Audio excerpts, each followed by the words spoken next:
ਇਹਨੇ ਪਾਇਆ ਗਲ ਨਾਲ ਰਿੱਤਰ ਕੀਤੇ ਨਹੀਂ ਮੈਂ ਦੋਵੇਂ ਜੋੜੇ ਹੱਥ ਭੱਜ ਆਪਣੇ ਦੇ ਚਰਨਾਂ ਦੇ ਪਿਆਰ ਵਿੱਚ ਬਖੋਸ਼ ਹੋ ਕੇ ਇੱਕ ਪਖੰਡੀ ਨੇ ਰੱਬ ਦੇ ਚਰਨਾਂ ਤੇ ਕਮਾਨ ਵਾਂਗੂ ਸਿਰ ਝੁਕਾ ਕੇ ਮਾਫੀਆਂ ਇੰਜ ਮੰਗੀਆਂ। ਕਿਉਂਕਿ ਪਿਤਾ ਜੀ ਵੀ ਕਵੀਸ਼ਰ, ਫਿਰ ਤਿੰਨੇ ਬੱਚੇ ਕਵੀਸ਼ਰ ਬਣੇ। ਮਤਲਬ ਇੱਕ ਘਰ ਦੇ ਵਿੱਚੋਂ ਜਾਂ ਇੱਕ ਪਿੰਡ ਦੇ ਵਿੱਚੋਂ ਕੋਈ ਇੱਕ ਹੋਵੇ ਜਿਹਦੇ ਵਿੱਚ ਕੋਈ ਗੁਣ ਹੋਵੇ, ਉਹਦੇ 'ਤੇ ਪਰਿਵਾਰ ਸਾਰਾ ਨਗਰ ਮਾਣ ਕਰਦਾ। ਅਤੇ ਘਰ ਦੇ ਵਿੱਚ 4 ਮੈਂਬਰ, ਪਿਤਾ ਜੀ ਅਸੀਂ ਤਿੰਨੇ ਭਰਾ ਕਵੀਸ਼ਰੀ ਕਰਨ ਲੱਗੇ। ਸਾਡੇ ਪਿਤਾ ਜੀ ਤੋਂ ਸਾਨੂੰ ਇਹ ਲਗਨ ਲੱਗੀ ਸੀ ਕਵੀਸ਼ਰੀ ਗਾਉਣ ਦੀ। ਉਸ ਤੋਂ ਬਾਅਦ ਫਿਰ ਅਸੀਂ ਤਿੰਨਾਂ ਭਰਾਵਾਂ ਨੇ ਕਵੀਸ਼ਰੀ ਜੱਥਾ ਬਣਾਇਆ। आशिक जो शहादत के हैं वो जीना छोड़ देते हैं, समझ कर जिंदगी को खिलौना फोड़ देते हैं। ਕਿਉਂਕਿ ਰਸਮੀ ਉਸਤਾਦੀ ਸ਼ਾਗਿਰਦੀ ਵੀ ਜ਼ਰੂਰੀ ਹੁੰਦੀ ਹੈ। ਸੋ ਮੈਂ ਬੇਨਤੀ ਕੀਤੀ ਕਿ ਮੈਂ ਜੀ ਆਪ ਜੀ ਨੂੰ ਉਸਤਾਦ ਧਾਰਨਾ ਚਾਹੁੰਦਾ, ਅਤੇ ਉਹ ਬੜੇ ਖੁਸ਼ ਹੋਏ ਕਿਉਂਕਿ ਵਿਦਵਾਨਾਂ ਵਿੱਚ ਤਾਂ ਗੁਣ ਹੀ ਹੁੰਦਾ ਜੀ। ਉਹ ਤਾਂ ਚਾਹੁੰਦੇ ਨੇ ਵੀ ਕੋਈ ਬੂਟਾ ਲੱਗੇ, ਕੱਲ੍ਹ ਨੂੰ ਇਹਦੀ ਮਹਿਕ ਦੁਨੀਆ ਵਿੱਚ ਜਾਵੇ ਅਤੇ ਸਾਡਾ ਨਾਂ ਵੀ ਨਾਲ ਰੌਸ਼ਨ ਕਰੇ। ਸੋ ਉਹਨਾਂ ਨੇ ਇਹ ਬੇਨਤੀ ਪ੍ਰਵਾਨ ਕੀਤੀ। ਫਿਰ ਮੈਂ ਰਸਮੀ ਤੌਰ 'ਤੇ ਉਸਤਾਦੀ ਸ਼ਾਗਿਰਦੀ ਪਿੰਡ ਪਮਾਲ ਜਾ ਕੇ ਸਰਦਾਰ ਬਲਵੰਤ ਸਿੰਘ ਪਮਾਲ ਜੀ ਨਾਲ ਕੀਤੀ, ਉਹਨਾਂ ਨੂੰ ਆਪਣਾ ਉਸਤਾਦ ਧਾਰਨ ਕੀਤਾ ਜੀ। ਮਹਾਰਾਜ ਦੀ ਕਿਰਪਾ ਵੀ ਕੋਈ ਨਾ ਕੋਈ ਤੁਹਾਡਾ ਸ਼ਾਹਕਾਰ ਹੁੰਦਾ, ਚਾਹੇ ਤੁਹਾਡੀ ਕਿਤਾਬ ਆ, ਚਾਹੇ ਤੁਹਾਡੀ ਕੈਸਟ ਆ, ਉਹ ਗੁਰੂ ਸਾਹਿਬ ਦੀ ਇਹ ਖੇਡ ਆ ਵੀ ਕੋਈ ਸ਼ਾਹਕਾਰ ਐਸਾ ਹੁੰਦਾ ਜਿਹੜਾ ਉਹ ਵੱਖਰਾ ਹੀ ਹੁੰਦਾ। ਉਹ ਸਮਾਂ ਵੀ ਉਹੀ ਹੁੰਦਾ, ਉਹ ਮੌਕਾ ਮੇਲ ਹੀ ਐਸਾ ਹੁੰਦਾ, ਸੈਟਿੰਗ ਹੀ ਐਸੀ ਹੁੰਦੀ ਹੈ। ਬਸ ਸੈਟਿੰਗ ਹੀ ਐਸੀ ਹੋ ਗਈ। ਅਤੇ ਜਦੋਂ ਇਹ ਕੈਸਟ ਮਾਰਕੀਟ ਵਿੱਚ ਆਈ ਤਾਂ ਤਹਿਲਕਾ ਮਚਾਤਾ ਇਸ ਕੈਸਟ ਨੇ। ਇਹ ਕੈਸਟ ਦੇ ਨਾਲ ਅਸੀਂ ਰਾਤੋਂ ਰਾਤ ਫਰਸ਼ ਤੋਂ ਅਰਸ਼ ਤੇ ਪਹੁੰਚ ਗਏ। ਆਪਣੇ ਖੂਨ ਦੀ ਸਿਆਹੀ ਨਾਲ ਬਗਾਵਤ ਦਾ ਜੋ ਮੁੱਖਬੰਦ ਲਿਖਿਆ, ਉਸ ਨੂੰ ਚਰਨ ਸਿੰਘ ਆਲਮਗੀਰੀਏ ਦਾ ਢਾਡੀ ਜੱਥਾ। ਇੱਕ ਬਜ਼ੁਰਗ ਕਹਿੰਦਾ ਬਈ ਮੇਰੀ ਗੱਲ ਸੁਣ ਲਓ, ਕਹਿੰਦਾ ਬਈ ਸਾਰੇ ਸੁਣ ਲਓ ਮੇਰੀ ਗੱਲ। ਕਹਿੰਦਾ ਜਦੋਂ ਮੈਂ ਮਰਨ ਲੱਗਿਆ, ਕਹਿੰਦਾ ਮੈਨੂੰ ਆਲਮਗੀਰੀਏ ਦੀ ਕੈਸਟ ਸੁਣਾ ਦਿਓ। ਕਹਿੰਦਾ ਕੈਸਟ ਸੁਣ ਕੇ ਕੇਰਾਂ ਸਾਰੇ ਟੱਬਰ ਦਾ ਸਿਰ ਪਲੋਸ ਤੋਂ ਮਗਰੋਂ ਚਾਹੇ ਕਹਿੰਦਾ ਸੱਚਖੰਡ ਹੀ ਚਲਿਆ ਜਾਵਾਂ।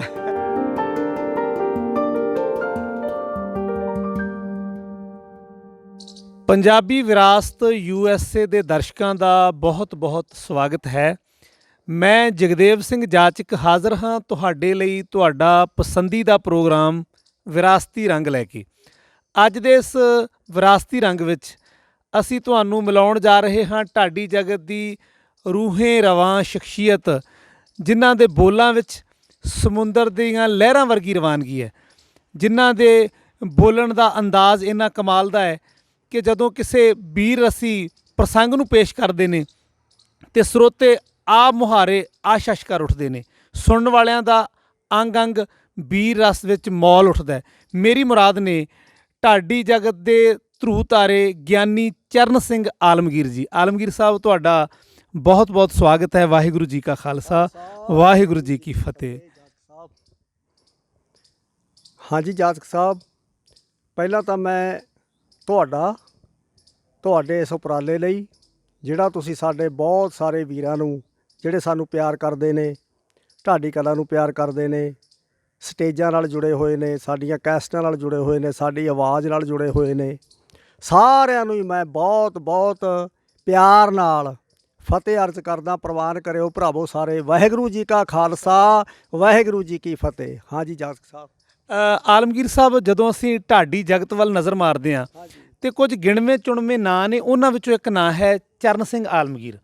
ਜਦੋਂ ਵੀ ਤੁਹਾਡਾ ਕਿਤੇ ਸੰਗਤ ਵਿੱਚ ਨਾਮ ਚੱਲਦਾ ਹੈ ਅਤੇ ਤੁਹਾਡੀ ਇੱਕ ਵੱਖਰੀ ਪਛਾਣ ਹੈ। ਚਰਨ ਸਿੰਘ ਆਲਮਗੀਰ ਜਿਸ ਮੁਕਾਮ 'ਤੇ ਅੱਜ ਹੈ, ਇਹ ਸਫ਼ਰ ਕਿੱਥੋਂ ਆਰੰਭ ਹੋਇਆ? ਢਾਡੀ ਤੁਸੀਂ ਕਿਵੇਂ ਬਣੇ ਅਤੇ ਤੁਸੀਂ ਲਗਭਗ ਕਿੰਨਾ ਕੁ ਸਮਾਂ ਮਿਹਨਤ ਕੀਤੀ ਇਸ ਮੁਕਾਮ ਤੱਕ ਪਹੁੰਚਣ ਲਈ?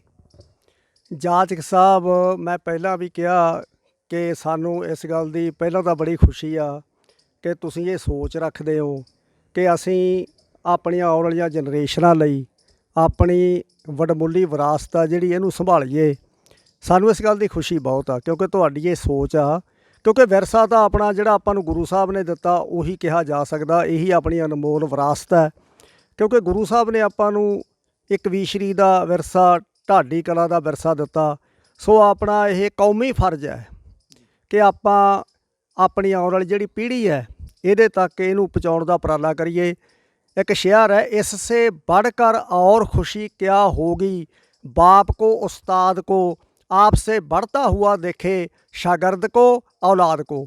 ਸੋ ਇਸ ਕਰਕੇ ਤੁਹਾਡੀ ਇਹ ਸੋਚ ਲਈ ਬਹੁਤ ਬਹੁਤ ਧੰਨਵਾਦ। ਅਤੇ ਤੁਸੀਂ ਆਹ ਸਵਾਲ ਜਿਹੜਾ ਕੀਤਾ ਕਿ ਤੁਸੀਂ ਕਿਵੇਂ ਜੁੜੇ ਇਸ ਸਟੇਜ ਨਾਲ, ਢਾਡੀ ਕਲਾ ਨਾਲ, ਲੈਕਚਰ ਕਿਵੇਂ ਕਰਨ ਲੱਗੇ, ਕਿਵੇਂ ਤੁਸੀਂ ਸਟੇਜਾਂ 'ਤੇ ਆਏ। ਇਹ ਸਾਡਾ ਇੱਕ ਬਹੁਤ ਵੱਡਾ ਮਾਣ ਹੈ ਕਿ ਸਾਨੂੰ ਇਹ ਗੁਣ ਵਿਰਾਸਤ ਵਿੱਚ ਮਿਲਿਆ। ਸਾਡੇ ਪਿਤਾ ਜੀ ਜਾਤਕ ਸਾਹਿਬ ਸਰਦਾਰ ਮਹਿੰਦਰ ਸਿੰਘ ਜੀ, ਸਾਡੇ ਸਤਿਕਾਰਯੋਗ ਪਿਤਾ ਜੀ, ਉਹ ਕਵੀਸ਼ਰੀ ਕਰਦੇ ਸਨ।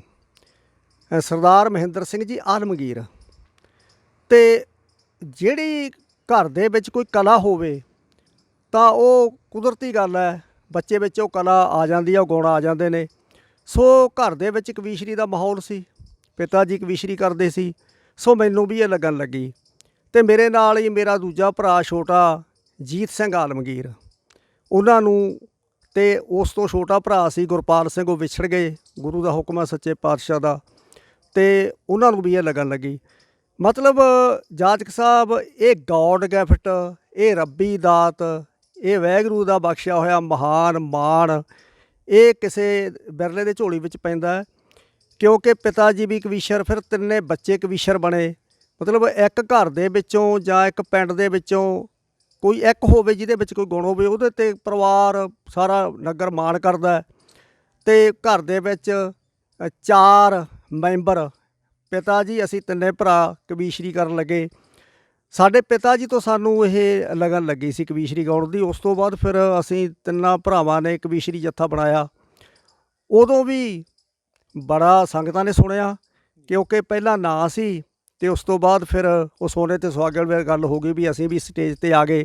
ਬੜਾ ਸੰਗਤਾਂ ਨੇ ਸੁਣਿਆ, ਬੜਾ ਪਿਆਰ ਦਿੱਤਾ।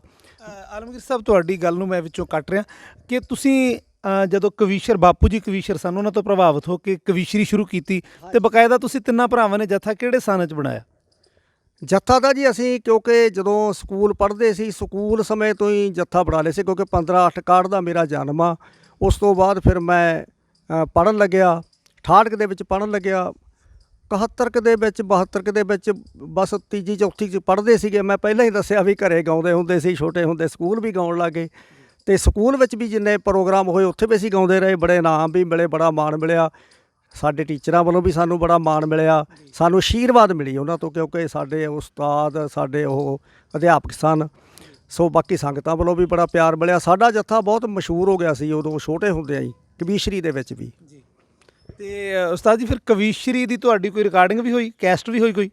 ਹਾਂ, ਮੈਂ ਤੁਹਾਨੂੰ ਇਹ ਦੱਸਣਾ ਚਾਹੁੰਦਾ, ਇਹ ਵੀ ਤੁਹਾਨੂੰ ਦੱਸਣਾ ਚਾਹੁੰਦਾ ਕਿ ਪਿਤਾ ਜੀ ਤੋਂ ਭਾਵੇਂ ਸਾਨੂੰ ਇਹ ਪਰਿਵਾਰ ਵਿੱਚੋਂ ਇਹ ਗੁਣ ਮਿਲਿਆ, ਪਰ ਫਿਰ ਵੀ ਮੇਰੇ ਮਨ 'ਚ ਸ਼ਰਧਾ ਸੀ ਉਹਨਾਂ ਮਹਾਨ ਵਿਦਵਾਨਾਂ ਦੀ, ਜਿਹੜੇ ਪਹਿਲਾਂ ਸਟੇਜ 'ਤੇ ਬਹੁਤ ਹੀ ਚੜ੍ਹਦੀ ਕਲਾ ਦੇ ਨਾਲ ਕਵੀਸ਼ਰੀ ਕਰਦੇ ਸਨ। ਬੜੀ ਸ਼ਰਧਾ ਸੀ ਉਹਨਾਂ ਦਿਨਾਂ ਦੇ ਵਿੱਚ। ਜਾਤਕ ਸਾਹਿਬ, ਜਦੋਂ ਅਸੀਂ ਇੱਥੇ, ਗੁਰੂ ਸਾਹਿਬ ਦੀ ਬੜੀ ਕਿਰਪਾ, ਗੁਰੂ ਸਾਹਿਬ ਦੇ ਚਰਨ ਪਏ ਸਾਡੇ ਧਰਤੀ 'ਤੇ। ਸਭ ਤੋਂ ਵੱਡਾ ਮਾਣ ਤਾਂ ਇਹੀ ਆ ਜੀ, ਮਹਾਰਾਜ ਦੀ ਚਰਨ ਛੋਹ ਪ੍ਰਾਪਤ ਧਰਤੀ ਆ ਸਾਡੀ ਆਲਮਗੀਰ ਦੀ ਧਰਤੀ, ਜਿੱਥੇ ਗੁਰਦੁਆਰਾ ਮੰਜੀ ਸਾਹਿਬ ਆਲਮਗੀਰ ਆ। ਇੱਥੇ ਅਸੀਂ ਕਵੀਸ਼ਰੀ ਕਰਦੇ ਹੁੰਦੇ ਸੀ, ਜਾਂਦੇ ਹੁੰਦੇ ਸੀ ਐਤਵਾਰ 'ਤੇ, ਜਾਂ ਹੋਰ ਸਾਰੇ ਸਾਲਾਨਾ ਦੀਵਾਨ 'ਤੇ ਪ੍ਰੋਗਰਾਮ ਇੱਥੇ ਪੇਸ਼ ਕਰਦੇ ਰਹੇ ਹਾਂ। ਇੱਥੇ ਬੜੇ ਵਿਦਵਾਨ ਆਉਂਦੇ ਹੁੰਦੇ ਸੀਗੇ, ਜਿਨ੍ਹਾਂ ਦੇ ਦਰਸ਼ਨ ਕੀਤੇ, ਜਿਨ੍ਹਾਂ ਵਿੱਚੋਂ ਸਰਦਾਰ ਬਲਵੰਤ ਸਿੰਘ ਜੀ ਪਮਾਲ ਸਾਹਿਬ, ਉਹਨਾਂ ਨੂੰ ਮੈਂ ਬਹੁਤ ਸੁਣਿਆ ਅਤੇ ਬੜੇ ਦਰਸ਼ਨ ਕੀਤੇ, ਅਤੇ ਉਹਨਾਂ ਨੂੰ ਸੁਣ ਕੇ ਮੈਨੂੰ ਬਹੁਤ ਗਿਆਨ ਮਿਲਿਆ। ਅਤੇ ਪਿਤਾ ਜੀ ਵੀ ਕਾਫੀ ਉਹਨਾਂ ਦਾ ਮਾਣ ਕਰਦੇ ਸਨ। ਸੋ ਉਦੋਂ ਮਨ 'ਚ ਭਾਵਨਾ ਆਈ ਕਿ ਕਿਉਂਕਿ ਰਸਮੀ ਉਸਤਾਦੀ ਸ਼ਾਗਿਰਦੀ ਵੀ ਜ਼ਰੂਰੀ ਹੁੰਦੀ ਹੈ। ਸੋ ਮੈਂ ਬੇਨਤੀ ਕੀਤੀ ਕਿ ਮੈਂ ਜੀ ਆਪ ਜੀ ਨੂੰ ਉਸਤਾਦ ਧਾਰਨਾ ਚਾਹੁੰਦਾ, ਅਤੇ ਉਹ ਬੜੇ ਖੁਸ਼ ਹੋਏ, ਕਿਉਂਕਿ ਵਿਦਵਾਨਾਂ ਵਿੱਚ ਤਾਂ ਗੁਣ ਹੀ ਹੁੰਦਾ ਜੀ। ਉਹ ਤਾਂ ਚਾਹੁੰਦੇ ਨੇ ਵੀ ਕੋਈ ਬੂਟਾ ਲੱਗੇ, ਕੱਲ੍ਹ ਨੂੰ ਇਹਦੀ ਮਹਿਕ ਦੁਨੀਆ ਵਿੱਚ ਜਾਵੇ ਅਤੇ ਸਾਡਾ ਨਾਂ ਵੀ ਨਾਲ ਰੌਸ਼ਨ ਕਰੇ। ਸੋ ਉਹਨਾਂ ਨੇ ਇਹ ਬੇਨਤੀ ਪ੍ਰਵਾਨ ਕੀਤੀ। ਫਿਰ ਮੈਂ ਰਸਮੀ ਤੌਰ 'ਤੇ ਉਸਤਾਦੀ ਸ਼ਾਗਿਰਦੀ ਪਿੰਡ ਪਮਾਲ ਜਾ ਕੇ ਸਰਦਾਰ ਬਲਵੰਤ ਸਿੰਘ ਪਮਾਲ ਜੀ ਨਾਲ ਕੀਤੀ, ਉਹਨਾਂ ਨੂੰ ਆਪਣਾ ਉਸਤਾਦ ਧਾਰਨ ਕੀਤਾ ਜੀ। ਸਰਦਾਰ ਰਛਪਾਲ ਸਿੰਘ ਪਮਾਲ, ਉਹਨਾਂ ਦੇ ਫਰਜ਼ੰਦ ਅੱਜ ਢਾਡੀ ਜਗਤ ਵਿੱਚ ਬਹੁਤ ਵੱਡਾ ਨਾਮ ਹੈ, ਅਤੇ ਸਰਦਾਰ ਬਲਵੰਤ ਸਿੰਘ ਪਮਾਲ ਹੋਰਾਂ ਨੂੰ ਤੁਸੀਂ ਉਸਤਾਦ ਧਾਰਿਆ। ਅਤੇ ਗੱਲ ਆਪਣੀ ਚੱਲ ਰਹੀ ਸੀ ਰਿਕਾਰਡਿੰਗ ਦੀ, ਕੋਈ ਜਿਹੜੀ ਤੁਹਾਡੀ ਕਵੀਸ਼ਰੀ ਦੀ ਰਿਕਾਰਡਿੰਗ ਹੋਈ ਜਥੇ ਨਾਲ? ਹਾਂਜੀ, ਜਾਤਕ ਸਾਹਿਬ, ਫਿਰ ਸਾਡੇ ਮਨ 'ਚ ਇਹ ਆਇਆ ਕਿ ਹੁਣ ਰਿਕਾਰਡਿੰਗ ਕਰਵਾਈਏ, ਵਧੀਆ ਮੈਟਰ, ਵਧੀਆ ਛੰਦ। ਤੇ ਪਹਿਲਾਂ ਵੀ ਮੈਂ ਬੇਨਤੀ ਕੀਤੀ ਆ ਬਈ ਵਿਦਵਾਨਾਂ ਦਾ ਮੇਰੇ ਮਨ 'ਚ ਬਹੁਤ ਸਤਿਕਾਰ ਰਿਹਾ, ਕਿਉਂਕਿ ਆਪਾਂ ਨੂੰ ਸਾਰਾ ਖਜ਼ਾਨਾ, ਵਕੈਬਲਰੀ ਤੇ ਹੋਰ ਸਾਰੇ ਜਿੰਨੇ ਆਪਣੇ ਕੋਲੇ ਕਿੰਨੇ ਵਿਦਵਤਾ ਭਰਪੂਰ ਇਹ ਵਿਚਾਰ ਇਕੱਠੇ ਹੁੰਦੇ ਨੇ, ਇਹ ਆਪਾਂ ਨੂੰ ਪੜ੍ਹਨ ਨਾਲ ਜਾਂ ਵਿਦਵਾਨਾਂ ਦੀ ਸੰਗਤ ਕਰਨ ਦੇ ਨਾਲ ਹੀ ਮਿਲਦੇ ਨੇ। ਸੋ ਇਹ ਜਿੰਨਾ ਅਨਮੋਲ ਖਜ਼ਾਨਾ ਆਪਾਂ ਸਟੇਜਾਂ 'ਤੇ ਇਸ ਵੇਲੇ ਹੁਣ ਵੰਡ ਰਹੇ ਹਾਂ, ਇਹ ਉਹਨਾਂ ਦੀ ਦੇਣ ਹੈ, ਵਿਦਵਾਨਾਂ ਦੀ ਦੇਣ ਹੈ। ਸੋ ਇਸ ਕਰਕੇ ਮੇਰੇ ਮਨ ਦੇ ਵਿੱਚ ਉਹ ਸਾਰੇ ਵਿਦਵਾਨਾਂ ਦਾ ਬਹੁਤ ਹੀ ਸਤਿਕਾਰ ਸੀ। ਇੱਕ ਤਾਂ ਹੁਣ ਆਪਾਂ ਢਾਡੀਆਂ ਦੇ ਪਿਤਾਮਾ ਗਿਆਨੀ ਸੋਹਣ ਸਿੰਘ ਜੀ ਸੀਤਲ ਬੜਾ ਸਨਮਾਨ ਨਾਲ ਸਿਰ ਝੁਕਾ ਕੇ ਉਹਨਾਂ ਦਾ ਨਾਂ ਲੈਂਦੇ ਆ। ਉਹਨਾਂ ਤੋਂ ਵੀ ਬਹੁਤ ਗਿਆਨ ਮਿਲਿਆ ਅਤੇ ਉਹਨਾਂ ਨੂੰ ਸੁਣਨ ਦਾ ਸੁਭਾਗ ਵੀ ਪ੍ਰਾਪਤ ਹੋਇਆ।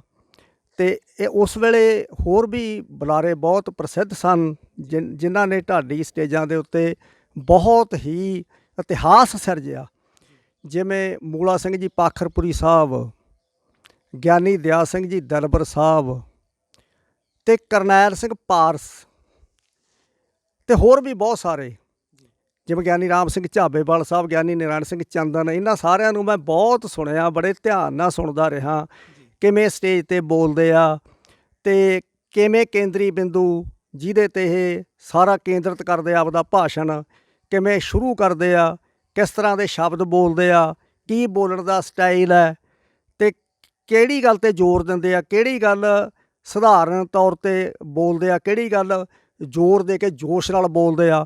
ਬੜੇ ਗਹੁ ਨਾਲ, ਬੜੀ ਬਾਰੀਕੀ ਨਾਲ ਮੈਂ ਇਹਨਾਂ ਵਿਦਵਾਨਾਂ ਨੂੰ ਸੁਣਦਾ ਰਿਹਾ। ਅਤੇ ਮੇਰੇ ਮਨ 'ਚ ਭਾਈ ਸਾਹਿਬ ਭਾਈ ਕਰਨੈਲ ਸਿੰਘ ਜੀ ਪਾਰਸ ਸਾਹਿਬ, ਉਹਨਾਂ ਦਾ ਬਹੁਤ ਜ਼ਿਆਦਾ ਸਤਿਕਾਰ ਆ, ਕਿਉਂਕਿ ਮੈਂ ਉਹਨਾਂ ਦੀਆਂ ਲਿਖਤਾਂ ਤੋਂ ਬਹੁਤ ਹੀ ਪ੍ਰਭਾਵਿਤ ਹੋਇਆ। ਕਿਉਂਕਿ ਜਾਚਕ ਸਾਹਿਬ ਮੈਂ ਵੇਖਿਆ ਬਈ ਜੇ ਆਪਾਂ ਕੋਈ ਗੱਲ ਲੋਕਾਂ ਤੱਕ ਪਹੁੰਚਾਉਣੀ ਆ, ਉਹ ਗੱਲ ਬਹੁਤੀ ਜ਼ਿਆਦਾ ਲੋਕਾਂ ਤੱਕ ਤਾਂ ਪ੍ਰਚਲਿਤ ਹੋ ਸਕਦੀ ਆ ਜੇ ਉਹਨਾਂ ਦੀ ਬੋਲੀ ਵਿੱਚ ਹੋਵੇ। ਇਹ ਗੱਲ ਬੜੇ ਧਿਆਨ ਨਾਲ ਆਪਾਂ ਨੂੰ ਦੇਖਣੀ ਚਾਹੀਦੀ ਆ ਕਿ ਠੀਕ ਹੈ ਵੀ ਆਪਾਂ ਨੂੰ ਸਾਰੀਆਂ ਭਾਸ਼ਾਵਾਂ ਦਾ ਗਿਆਨ ਹੋਣਾ ਚਾਹੀਦਾ, ਪਰ ਜਿਹੜੀ ਸ਼ਬਦਾਵਲੀ ਉਹ ਸਾਡੀ ਠੇਠ ਪੇਂਡੂ ਭਾਸ਼ਾ ਹੋਣੀ ਚਾਹੀਦੀ। ਜੀ ਤੁਸੀਂ ਇਹ ਵੇਖੋ, ਹੁਣ ਗੁਰੂ ਗ੍ਰੰਥ ਸਾਹਿਬ ਜੀ ਮਹਾਰਾਜ ਤੋਂ ਤਾਂ ਵੱਡਾ ਕੋਈ ਵੀ ਨਹੀਂ। ਗੁਰੂ ਗ੍ਰੰਥ ਸਾਹਿਬ ਜੀ ਮਹਾਰਾਜ ਆਪਣੇ ਗੁਰੂ ਨੇ, ਕਿਉਂਕਿ ਸੰਸਾਰ ਦੇ ਵਿੱਚ ਜਿੰਨੇ ਗ੍ਰੰਥ ਨੇ ਸਾਰੇ ਸਤਿਕਾਰਯੋਗ ਨੇ, ਕਿਉਂਕਿ ਉਹਨਾਂ ਵਿੱਚ ਵੀ ਵਾਹਿਗੁਰੂ ਦਾ ਗਿਆਨ ਆ। ਪਰ ਗੁਰੂ ਸ਼ਬਦ ਸਿਰਫ ਪੂਰੇ ਸੰਸਾਰ ਦੇ ਵਿੱਚ ਜੇ ਕਿਸੇ ਗ੍ਰੰਥ ਦੇ ਨਾਲ ਲੱਗਿਆ ਹੋਇਆ ਤਾਂ ਸ਼੍ਰੀ ਗੁਰੂ ਗ੍ਰੰਥ ਸਾਹਿਬ ਨੇ। ਸ਼੍ਰੀ ਗੁਰੂ ਗ੍ਰੰਥ ਸਾਹਿਬ ਤਾਂ ਗੁਰ ਸਾਗਰ ਰਤਨੀ ਭਰਪੂਰੇ, ਰਤਨਾਂ ਦਾ ਸਾਗਰ ਆ। ਪਰ ਇੱਕ ਗੱਲ ਗੁਰੂ ਗ੍ਰੰਥ ਸਾਹਿਬ ਜੀ ਵਿੱਚੋਂ ਆਪਾਂ ਨੂੰ ਬਹੁਤ ਹੀ ਸਿੱਖਿਆਦਾਇਕ ਮਿਲੀ ਆ, ਜਿਹੜੀ ਗੁਰੂ ਸਾਹਿਬ ਨੇ ਸਾਡੇ ਤੱਕ ਪਹੁੰਚਾਈ ਆ। ਉਹਨਾਂ ਨੇ ਗੁਰੂ ਗ੍ਰੰਥ ਸਾਹਿਬ ਜੀ ਮਹਾਰਾਜ ਜੀ ਦੀ ਜਿਹੜੀ ਬਾਣੀ ਰਚੀ ਹੈ, ਉਹਦੇ ਵਿੱਚ ਦੁਨੀਆ ਭਰ ਦੀਆਂ ਭਾਸ਼ਾਵਾਂ ਦੇ ਸ਼ਬਦ ਨੇ, ਪਰ ਉਹਦੀ ਜਿਹੜੀ ਸ਼ੈਲੀ ਹੈ ਉਹ ਗੁਰੂ ਸਾਹਿਬ ਨੇ ਉਹ ਰੱਖੀ ਜਿਹੜੀ ਆਪਣੀ ਭਾਸ਼ਾ, ਮਤਲਬ ਗੁਰਮੁਖੀ ਦੇ ਵਿੱਚ ਹੈ। ਉਹਦਾ ਮਤਲਬ ਇਹ ਹੋਇਆ ਵੀ ਗੁਰੂ ਗ੍ਰੰਥ ਸਾਹਿਬ ਜੀ ਮਹਾਰਾਜ ਜੀ ਦੀ ਬਾਣੀ ਨੂੰ ਸਮਝਣ ਦੇ ਵਿੱਚ ਸਾਨੂੰ ਬਹੁਤ ਆਰਾਮ ਮਿਲਿਆ, ਬੜਾ ਸੌਖਾ ਸਮਝਿਆ। ਤਾਂ ਕਿ ਭਾਸ਼ਾਵਾਂ ਗੁਰੂ ਗ੍ਰੰਥ ਸਾਹਿਬ 'ਚ ਬਹੁਤ ਸਾਰੀਆਂ ਨੇ, ਪਰ ਜਿਹੜੀ ਲਿਪੀ ਹੈ ਉਹ ਗੁਰਮੁਖੀ ਹੈ, ਜਿਹਨੂੰ ਲੋਕ ਪੜ੍ਹ ਸਕਦੇ ਨੇ ਆਰਾਮ ਨਾਲ। ਹਾਂਜੀ, ਜਿਵੇਂ ਆਪਾਂ ਸ਼ੈਲੀ ਕਿਹਾ, ਸ਼ੈਲੀ ਹੁੰਦਾ ਵੀ ਲਿਖਣ ਢੰਗ, ਅਤੇ ਲਿਪੀ ਜਿਹੜੀ ਆਪਣੀ ਗੁਰਮੁਖੀ ਆ, ਆਪਣੀ ਮਾਂ ਬੋਲੀ ਹੈ, ਉਹਦੇ ਵਿੱਚ ਗੁਰੂ ਗ੍ਰੰਥ ਸਾਹਿਬ ਜੀ ਦੀ ਬਾਣੀ ਆ। ਇਸੇ ਤਰ੍ਹਾਂ ਫਿਰ ਇੱਕ ਗੱਲ ਇਹ ਨੋਟ ਕਰਨ ਵਾਲੀ ਆ ਬਈ ਜਿੰਨੀ ਕੋਈ ਕਵਿਤਾ ਜਿਹੜੀ ਆਪਾਂ ਲਿਖਦੇ ਹਾਂ ਜਾਂ ਆਪਾਂ ਸਟੇਜ 'ਤੇ ਬੋਲਦੇ ਹਾਂ, ਚਾਹੇ ਆਪਣੇ ਕੋਲੇ ਸਾਰੀਆਂ ਭਾਸ਼ਾਵਾਂ ਦਾ ਵੱਧ ਤੋਂ ਵੱਧ ਗਿਆਨ ਹੋਵੇ, ਕਿਉਂਕਿ ਭਾਸ਼ਾ ਨਾਲ ਹੀ ਆਪਾਂ ਅੱਗੋਂ ਉਹ ਲੋਕਾਂ ਤੱਕ ਜਾ ਸਕਦੇ ਹਾਂ। ਕਿਉਂਕਿ ਜਦੋਂ ਆਪਾਂ ਉਹ ਭਾਸ਼ਾ ਬੋਲਾਂਗੇ ਤਾਂ ਉਹ ਲੋਕ ਸਮਝਣਗੇ ਜੋ ਆਪਾਂ ਕਹਿਣਾ ਚਾਹੁੰਦੇ ਹਾਂ, ਜੋ ਆਪਣੇ ਵਿਚਾਰ ਨੇ। ਪਰ ਜੇ ਆਪਾਂ ਲੋਕਾਂ ਦੀ ਬੋਲੀ ਵਿੱਚ ਬੋਲੀਏ, ਜਿਹੜੀ ਬੋਲੀ ਲੋਕਾਂ ਦੀ ਬੋਲੀ ਹੈ, ਤਾਂ ਲੋਕ ਬਹੁਤ ਸੌਖਾ ਸਮਝਦੇ ਨੇ। ਕਵਿਤਾ ਵੀ ਬਹੁਤ ਜ਼ਿਆਦਾ ਪ੍ਰਸਿੱਧ ਹੋ ਜਾਂਦੀ ਹੈ, ਬਹੁਤ ਛੇਤੀ ਹੋ ਜਾਂਦੀ ਹੈ। ਜਿਵੇਂ ਕਰਨੈਲ ਸਿੰਘ ਪਾਰਸ ਸਾਹਿਬ ਨੇ ਜਿੰਨੇ ਛੰਦ ਲਿਖੇ ਨੇ, ਬਲਵੰਤ ਸਿੰਘ ਪਵਾਲ ਜੀ ਦੇ ਵੀ ਛੰਦ ਅਸੀਂ ਬਹੁਤ ਗਾਉਂਦੇ ਆ, ਅਤੇ ਪਾਰਸ ਸਾਹਿਬ ਨੇ ਜਿੰਨੇ ਛੰਦ ਲਿਖੇ ਨੇ, ਪਾਰਸ ਸਾਹਿਬ ਉਹ ਸਾਰੇ ਛੰਦਾਂ ਦੇ ਵਿੱਚ ਲੋਕੋਕਤੀਆਂ, ਮੁਹਾਵਰੇ ਜਿਹੜੇ ਆਪਾਂ ਆਮ ਲੋਕਾਂ 'ਚ ਘਰਾਂ 'ਚ ਬੋਲ ਚਾਲ ਦੇ ਵਿੱਚ ਬੋਲਦੇ ਰਹਿੰਦੇ ਆ, ਜਿਹੜੇ ਆਪਾਂ ਆਮ ਗੱਲਬਾਤ ਦੇ ਵਿੱਚ ਬੋਲਦੇ ਰਹਿੰਦੇ ਆ, ਪਾਰਸ ਸਾਹਿਬ ਨੇ ਬੜੀ ਵਿਦਵਤਾ ਦੇ ਨਾਲ ਉਹਨਾਂ ਨੂੰ ਮੋਤੀਆਂ ਵਾਂਗੂ ਪਰੋਇਆ, ਅਤੇ ਉਹ ਠੇਠ ਪੰਜਾਬੀ ਆ। ਇਸ ਕਰਕੇ ਉਹਨਾਂ ਦੀ ਕਵਿਤਾ ਬੜੀ ਪ੍ਰਸਿੱਧ ਹੋਈ, ਬਹੁਤ ਜ਼ਿਆਦਾ ਲੋਕਾਂ ਦੇ ਮੂੰਹ ਚੜ੍ਹੀ। ਅਤੇ ਸਾਡੇ ਮਨ ਦੇ ਵਿੱਚ ਵਿਚਾਰ ਆਇਆ ਵੀ ਅਸੀਂ ਕਿਉਂ ਨਾ ਪਾਰ ਸਾਹਿਬ ਦੀ ਕੋਈ ਕਵੀਸ਼ਰੀ ਰਿਕਾਰਡ ਕਰਵਾਈਏ ਤਾਂ ਕਿ ਸਾਂਭਿਆ ਜਾਵੇ ਇਸ ਅਨਮੋਲ ਖਜ਼ਾਨੇ ਨੂੰ ਆਉਣ ਵਾਲੀਆਂ ਜਨਰੇਸ਼ਨਾਂ ਵਾਸਤੇ। ਅਤੇ ਜਿਹੜਾ ਪਾਰ ਸਾਹਿਬ ਦਾ ਜੱਥਾ ਸੀ ਉਹਦੇ ਵਿੱਚ ਸਰਦਾਰ ਕਰਨੈਲ ਸਿੰਘ ਪਾਰਸ, ਰਾਮੂਵਾਲੀਆ ਸਾਹਿਬ ਅਤੇ ਰਣਜੀਤ ਸਿੰਘ ਜੀ ਸਿੱਧਵਾਂ, ਜਿਨ੍ਹਾਂ ਦੀਆਂ ਆਵਾਜ਼ ਦੀਆਂ ਲੋਕ ਗੱਲਾਂ ਕਰਦੇ ਨੇ ਵੀ ਬਿਨਾਂ ਸਪੀਕਰ ਤੋਂ ਸਾਰੀ ਆਲੇ ਦੁਆਲੇ ਜਿੱਥੇ ਤੱਕ ਦੁਨੀਆ ਬੈਠੀ ਹੁੰਦੀ ਸੀ ਇਕੱਠ ਦੇ ਵਿੱਚ ਆਵਾਜ਼ ਪਹੁੰਚਾ ਦਿੰਦੇ ਸੀ। ਲੋਕ ਗੱਲਾਂ ਕਰਦੇ ਨੇ ਵੀ ਰਣਜੀਤ ਸਿੰਘ ਸਿੱਧਵਾਂ ਦੀ ਆਵਾਜ਼ ਬਹੁਤ ਬੁਲੰਦ ਆਵਾਜ਼ ਸੀ। ਅਸੀਂ ਸੁਣਿਆ ਵੀ ਆ, ਉਹਨਾਂ ਦੇ ਰਿਕਾਰਡ ਵੀ ਸੁਣੇ ਨੇ, ਅਸੀਂ ਖੁਦ ਵੀ ਮਾਣਿਆ ਉਹਨਾਂ ਦੀ ਆਵਾਜ਼ ਨੂੰ। ਅਤੇ ਤੀਜੇ ਸਾਥੀ ਸੀ ਚੰਦ ਸਿੰਘ ਜੰਡੀ, ਅਤੇ ਜਿਹੜੇ ਚੰਦ ਸਿੰਘ ਜੰਡੀ ਸਾਹਿਬ ਸੀ ਉਹ ਉਹਨਾਂ ਦੇ ਤੀਜੇ ਸਾਥੀ ਸੀ। ਅਤੇ ਉਹਨਾਂ ਦਾ ਬੇਟਾ ਨਿਰਮਲ ਸਿੰਘ ਜੰਡੀ ਉਹ ਸਾਨੂੰ ਮਿਲੇ, ਸਾਡੇ ਨਾਲ ਉਹਨਾਂ ਦੀ ਗੱਲਬਾਤ ਹੋਈ ਅਤੇ ਮੈਂ ਉਹਨਾਂ ਨੂੰ ਵੀ ਆਪਣੀ ਮਨ ਦੀ ਭਾਵਨਾ ਦੱਸੀ, ਵਿਚਾਰ ਕੀਤਾ। ਮੈਂ ਕਿਹਾ ਵੀ ਮੇਰਾ ਮਨ ਕਰਦਾ ਪਾਰ ਸਾਹਿਬ ਦੀ ਕਵੀਸ਼ਰੀ ਰਿਕਾਰਡ ਕਰਾਉਣ ਵਾਸਤੇ। ਉਹ ਸਹਿਮਤ ਹੋ ਗਏ। ਅਸੀਂ ਫਿਰ ਕਵੀਸ਼ਰੀ ਰਿਕਾਰਡ ਕਰਵਾਈ ਅਤੇ ਉਹਦੇ ਵਿੱਚ ਅਸੀਂ ਛੰਦ ਉਹ ਸਾਰੇ ਗਾਏ ਜਿਹੜੇ ਛੰਦ ਉਹਨਾਂ ਨੇ ਗਾਏ ਹੋਏ ਸੀ ਪਹਿਲਾਂ, ਜਿਹਦੇ ਵਿੱਚੋਂ ਇੱਕ ਛੰਦ ਬੜਾ ਪ੍ਰਸਿੱਧ ਆ, ਜਿਹੜਾ ਜਦੋਂ ਛੋਟੇ ਸਾਹਿਬਜ਼ਾਦਿਆਂ ਨੂੰ ਉਹ ਗੰਗੂ ਬੇਈਮਾਨ ਨੇ ਗ੍ਰਿਫਤਾਰ ਕਰਵਾਇਆ, ਜਾਨੀ ਖਾਂ ਮਾਨੀ ਖਾਂ ਥਾਣੇਦਾਰ ਫੜ ਕੇ ਲੈ ਚੱਲੇ, ਸਰਹੰਦ ਨੂੰ ਲਈ ਜਾਂਦੇ ਨੇ, ਬਹਾਦਰਗੜ੍ਹ ਖੂਹ 'ਤੇ ਕੁੜੀਆਂ ਪਾਣੀ ਭਰਦੀਆਂ ਨੇ ਅਤੇ ਸਾਹਿਬਜ਼ਾਦੇ ਸਤਿਕਾਰਯੋਗ ਪੂਜਣਯੋਗ ਮਾਤਾ ਗੁਜਰੀ ਜੀ ਨਾਲ ਨੇ ਅਤੇ ਉਹ ਕੁੜੀਆਂ ਹੱਕੀਆਂ ਬੱਕੀਆਂ ਰਹਿ ਗਈਆਂ, ਕਿਹਦਾ ਬੇੜਾ ਬਹਿ ਗਿਆ, ਆਹ ਮਾਸੂਮ ਬੱਚੇ, ਇਹ ਕਿਹੜੀ ਮਾਂ ਦੇ ਜਿਗਰ ਦੇ ਟੋਟੇ, ਇਹ ਕਿਹੜੇ ਬਾਗ ਦੇ ਫੁੱਲ ਤੋੜ ਕੇ ਲੈ ਚੱਲੇ ਨੇ ਪਾਪੀ। ਉਹ ਪਾਰਸ ਸਾਹਿਬ ਨੇ ਉਹਨਾਂ ਦੇ ਹਾਵ ਭਾਵ ਜਿਵੇਂ ਉਹਨੇ ਕਵੀਸ਼ਰੀ ਦੇ ਵਿੱਚ ਲਿਖੇ, ਉਹ ਛੰਦ ਹੈ, ਕਿਉਂ ਫੜੀ ਸਿਪਾਹੀਆਂ ਨੇ ਭੈਣੋ ਇਹ ਹਾਂਸਾਂ ਦੀ ਜੋੜੀ। ਇਹ ਬਹੁਤ ਵਾਰੀ ਉਹਨਾਂ ਨੇ ਆਪ ਵੀ ਗਾਇਆ, ਉਸ ਤੋਂ ਬਾਅਦ ਉਹਨਾਂ ਦੇ ਸਾਰੇ ਸ਼ਾਗਿਰਦਾਂ ਨੇ ਗਾਇਆ ਅਤੇ ਅਸੀਂ ਉਹ ਫਿਰ ਦੁਬਾਰਾ ਗਾਇਆ ਜੀ। ਅੱਛਾ ਜੀ, ਇਸ ਫਿਰ ਕੈਸਟ ਦਾ ਨਾਂ ਤੁਸੀਂ ਕੀ ਰੱਖਿਆ? ਇਹਦਾ ਨਾਂ ਰੱਖਿਆ ਜੀ ਅਸੀਂ ਕਲਗੀਧਰ ਦੇ ਲਾਡਲੇ। ਅਤੇ ਇਹ ਕੈਸਟ ਸਾਡੀ ਬਹੁਤ ਮਸ਼ਹੂਰ ਹੋਈ। ਉਹ ਹੁਣ ਵੀ ਸਾਡੀ ਕੈਸਟ ਤੁਸੀਂ ਸੁਣ ਸਕਦੇ ਹੋ, ਕਿਉਂਕਿ ਹੁਣ ਤਾਂ ਆ YouTube 'ਤੇ, ਹੁਣ ਤਾਂ ਸੋਸ਼ਲ ਮੀਡੀਆ 'ਤੇ ਸਾਰਾ ਮੈਟਰ ਇਹ ਪੂਰਾ ਸੇਵ ਆ ਸਾਰਾ, ਅਤੇ ਤੁਸੀਂ ਜਦੋਂ ਮਰਜ਼ੀ ਸੁਣ ਸਕਦੇ ਹੋ। ਅੱਛਾ ਜੀ, ਤੁਹਾਡੀ ਇਹ ਪਹਿਲੀ ਜਿਹੜੀ ਕੈਸਟ ਕਵੀਸ਼ਰੀ ਦੀ ਕੈਸਟ ਆਈ ਅਤੇ ਉਸ ਤੋਂ ਬਾਅਦ ਫਿਰ ਤੁਸੀਂ ਕਵੀਸ਼ਰ ਤੋਂ ਢਾਡੀ ਕਿਵੇਂ ਬਣੇ? ਅਤੇ ਫਿਰ ਕਿਉਂਕਿ ਢਾਡੀਆਂ ਦਾ ਦੌਰ ਸੀ, ਸਾਜ਼ਾਂ ਦਾ ਦੌਰ ਸੀ, ਅਤੇ ਆਵਾਜ਼ ਦੇ ਨਾਲ ਜੇ ਸਾਜ਼ਾਂ ਦਾ ਸੁਮੇਲ ਹੋ ਜਾਵੇ ਤਾਂ ਹੋਰ ਵੀ ਚਾਰ ਚੰਨ ਲੱਗ ਜਾਂਦੇ ਨੇ।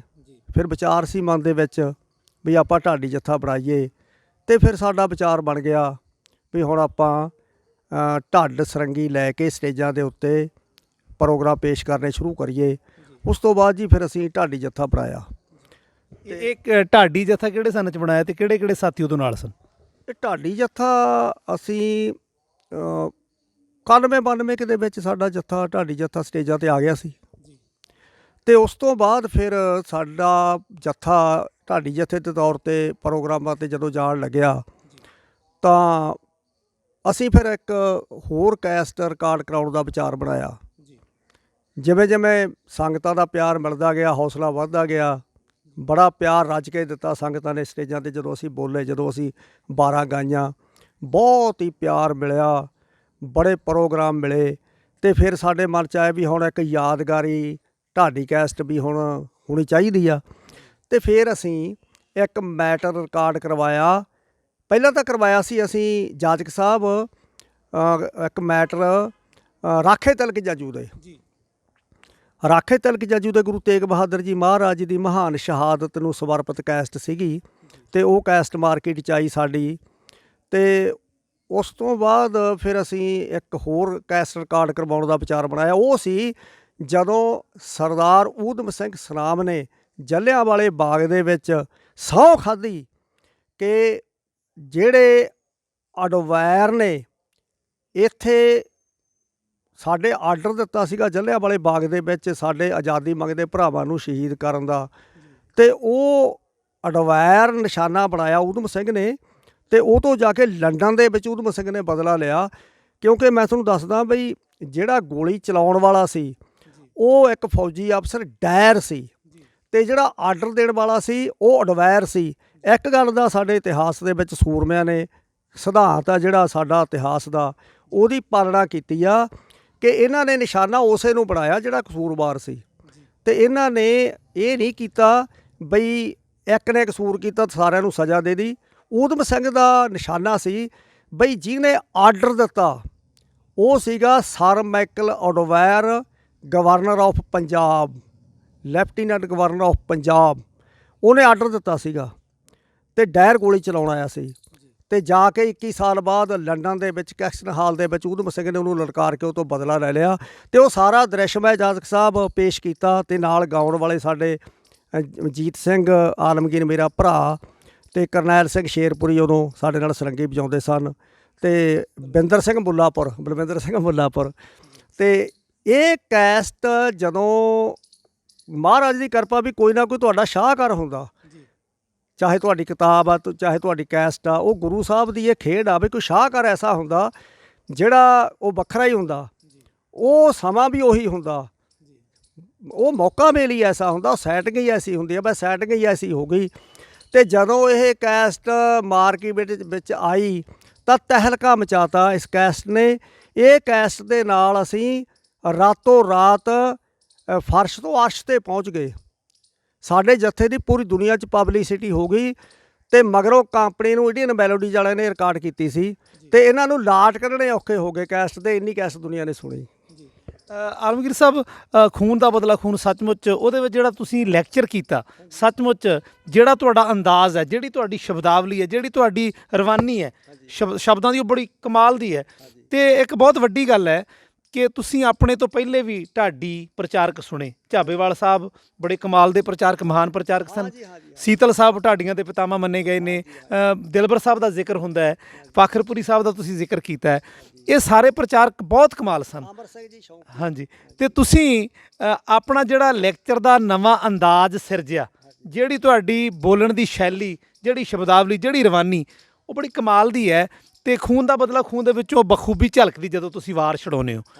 ਤੇ ਇਹ ਤੁਸੀਂ ਜਿਹੜੀ ਬਕਾਇਦਾ ਤਿਆਰੀ ਕੀਤੀ, ਕਿਉਂਕਿ ਹਰ ਇੱਕ ਚੀਜ਼ ਨੂੰ ਤਿਆਰੀ ਦੀ ਲੋੜ ਹੁੰਦੀ ਹੈ, ਤੁਸੀਂ ਕਿਸ ਚੀਜ਼ ਨੂੰ ਮੁੱਖ ਰੱਖ ਕੇ ਕਿ ਮੇਰਾ ਲੈਕਚਰ ਵੱਖਰਾ ਵੀ ਹੋਵੇ, ਨਿਆਰਾ ਵੀ ਹੋਵੇ ਤੇ ਪਾਪੂਲਰ ਵੀ ਹੋਵੇ, ਉਹ ਕੀ ਸੀ ਤੁਹਾਡੇ ਜ਼ਿਹਨ ਵਿੱਚ?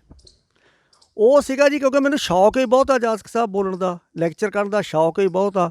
ਮੈਨੂੰ ਇਸ ਗੱਲ ਦਾ ਪਤਾ ਸੀਗਾ ਕਿ ਨਵੇਕਲਾ ਅੰਦਾਜ਼ ਹੁੰਦਾ ਜਿਹੜਾ, ਉਹ ਸਰੋਤੇ ਬਹੁਤ ਪ੍ਰਮਾਣ ਕਰਦੇ ਆ।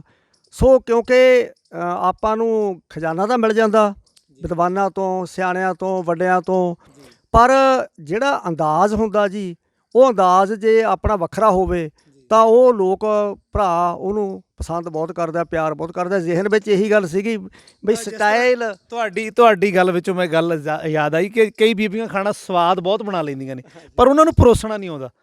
ਜੇ ਖਾਣਾ ਬਣਾਉਣਾ ਵੀ ਸਵਾਦ ਆਉਂਦਾ ਹੋਵੇ ਤੇ ਪਰੋਸਣਾ ਵੀ ਹੋਵੇ ਤੇ ਸੋਨੇ ਤੇ ਸੁਹਾਗੇ ਵਾਲੀ ਗੱਲ ਹੋ ਜਾਂਦੀ ਹੈ। ਸ਼ਾਇਦ ਤੁਹਾਡੇ ਕੋਲ, ਤੁਹਾਡੇ ਕਹਿਣ ਦਾ ਮਤਲਬ ਕਿ ਗਿਆਨ ਇਕੱਠਾ ਕਰ ਲੈਣਾ ਤੇ ਫਿਰ ਉਹਨੂੰ ਸਰੋਤਿਆਂ ਦੇ ਕੇ ਪਰੋਸਣਾ, ਤੁਸੀਂ ਬਹੁਤ ਵਧੀਆ ਤਰੀਕੇ ਨਾਲ ਪਰੋਸਦੇ ਹੋ। ਤੇ ਇਹਦੇ ਪਿੱਛੇ ਤੁਸੀਂ ਜੋ ਵੀ ਤੁਹਾਡਾ ਜ਼ਿਕਰ ਕਰ ਰਹੇ ਹੋ ਉਹਨੂੰ ਅਸੀਂ ਨਿਰੰਤਰ ਸੁਣਨਾ ਚਾਹਾਂਗੇ। ਹਾਂ ਜਾਜਕ ਸਾਹਿਬ, ਕਿਉਂਕਿ ਮੈਂ ਪਹਿਲਾਂ ਹੀ ਦੱਸਿਆ ਵੀ ਮਤਲਬ ਪ੍ਰਚਾਰ ਤਾਂ ਆਪਣਾ ਉਹੀ ਹੁੰਦਾ, ਕਿਉਂਕਿ ਜਿਹੜਾ ਆਪਣਾ ਇਤਿਹਾਸ ਆ ਤੇ ਉਹਨੂੰ ਆਪਾਂ ਵੱਖਰੇ ਢੰਗ ਦੇ ਨਾਲ ਪੇਸ਼ ਕਰਾਂਗੇ। ਤੇ ਅੰਦਾਜ਼ ਹੈ ਜਿਹੜਾ, ਜੇ ਅੰਦਾਜ਼ ਵਿੱਚ ਫਰਕ ਪੈ ਜਾਵੇ ਤੇ ਉਹ ਇਨਸਾਨ, ਉਹ ਵਿਅਕਤੀ ਪਾਪੂਲਰ ਹੋ ਜਾਂਦਾ ਜੀ। ਸੋ ਮੇਰੇ ਮਨ ਦੇ ਵਿੱਚ ਤਾਂ ਇਹੀ ਆ ਬਸ, ਮਤਲਬ ਬੋਲਣ ਦਾ ਸਟਾਈਲ ਆ ਜਿਹੜਾ, ਸਟਾਈਲ ਜ਼ਰੂਰ ਵਧੀਆ ਹੋਣਾ ਚਾਹੀਦਾ ਤੇ ਉਹ ਸਟਾਈਲ ਨੂੰ ਦੁਨੀਆ ਪਿਆਰ ਕਰਦੀ ਆ। ਹਾਂਜੀ, ਇਸ ਕਰਕੇ ਮਤਲਬ ਇਹ ਅਸੀਂ ਆਪਦੇ ਅੰਦਾਜ਼ ਦੇ ਨਾਲ ਹੀ ਬੋਲਦੇ ਹਾਂ। ਪਰ ਅਸੀਂ ਧੰਨਵਾਦੀ ਜ਼ਰੂਰ ਹਾਂ ਜਿਨ੍ਹਾਂ ਤੋਂ ਸਾਨੂੰ ਇਹ ਗਿਆਨ ਮਿਲਿਆ। ਉਹ ਸਾਡੇ ਜਿੰਨੇ ਵੀ ਵਿਦਵਾਨ ਵੱਡੇ ਉਸਤਾਦ ਸਾਹਿਬ, ਸਾਡੇ ਸਿਆਣੇ ਬੁਲਾਰੇ ਸਟੇਜਾਂ ਦੇ, ਉਹਨਾਂ ਤੋਂ ਅਸੀਂ ਮਤਲਬ ਸ਼ੁਕਰਾਨਾ ਕਰਦੇ ਹਾਂ। ਉਹਨਾਂ ਤੋਂ ਸਾਨੂੰ ਬਹੁਤ ਵਿੱਦਿਆ ਮਿਲੀ ਆ, ਬਹੁਤ ਗਿਆਨ ਮਿਲਿਆ ਤੇ ਬਹੁਤ ਖਜ਼ਾਨਾ ਮਿਲਿਆ। ਆਲਮਗੀਰ ਸਾਹਿਬ ਵੇਖੋ, ਇੱਕ ਗੱਲ ਹੋਰ, ਜਦ ਤੁਸੀਂ ਮਾਰਕੀਟ ਵਿੱਚ ਆਏ, ਤੁਸੀਂ ਖੂਨ ਦਾ ਬਦਲਾ ਖੂਨ ਦੇ ਨਾਲ ਪੂਰੀ ਤਰ੍ਹਾਂ ਮਾਰਕੀਟ ਵਿੱਚ ਛਾ ਗਏ। ਤੁਹਾਡੇ ਤੋਂ ਪਹਿਲਾਂ ਬਜ਼ੁਰਗ ਢਾਡੀਆਂ ਵਿੱਚੋਂ ਕਈ ਸੀਤਲ ਸਾਹਿਬ ਮੌਜੂਦ ਸਨ ਜਾਂ ਪਾਰਸ ਸਾਹਿਬ ਵੀ ਉਸ ਵੇਲੇ ਸਨ। ਇਹਨਾਂ ਦਾ ਕੀ ਪ੍ਰਤੀਕਰਮ ਸੀ ਤੁਹਾਡੇ ਪ੍ਰਤੀ? ਕੀ ਇਹਨਾਂ ਨੇ ਤੁਹਾਨੂੰ ਹੱਲਾਸ਼ੇਰੀ ਦਿੱਤੀ? ਜਿਹੜੇ ਸ਼ਬਦ ਉਹਨਾਂ ਵਿਦਵਾਨਾਂ ਨੇ ਆਖੇ ਉਹ ਅਸੀਂ ਚਾਹੁੰਦੇ ਤੁਸੀਂ ਸੰਗਤ ਨਾਲ ਜ਼ਰੂਰ ਸਾਂਝੇ ਕਰੋ।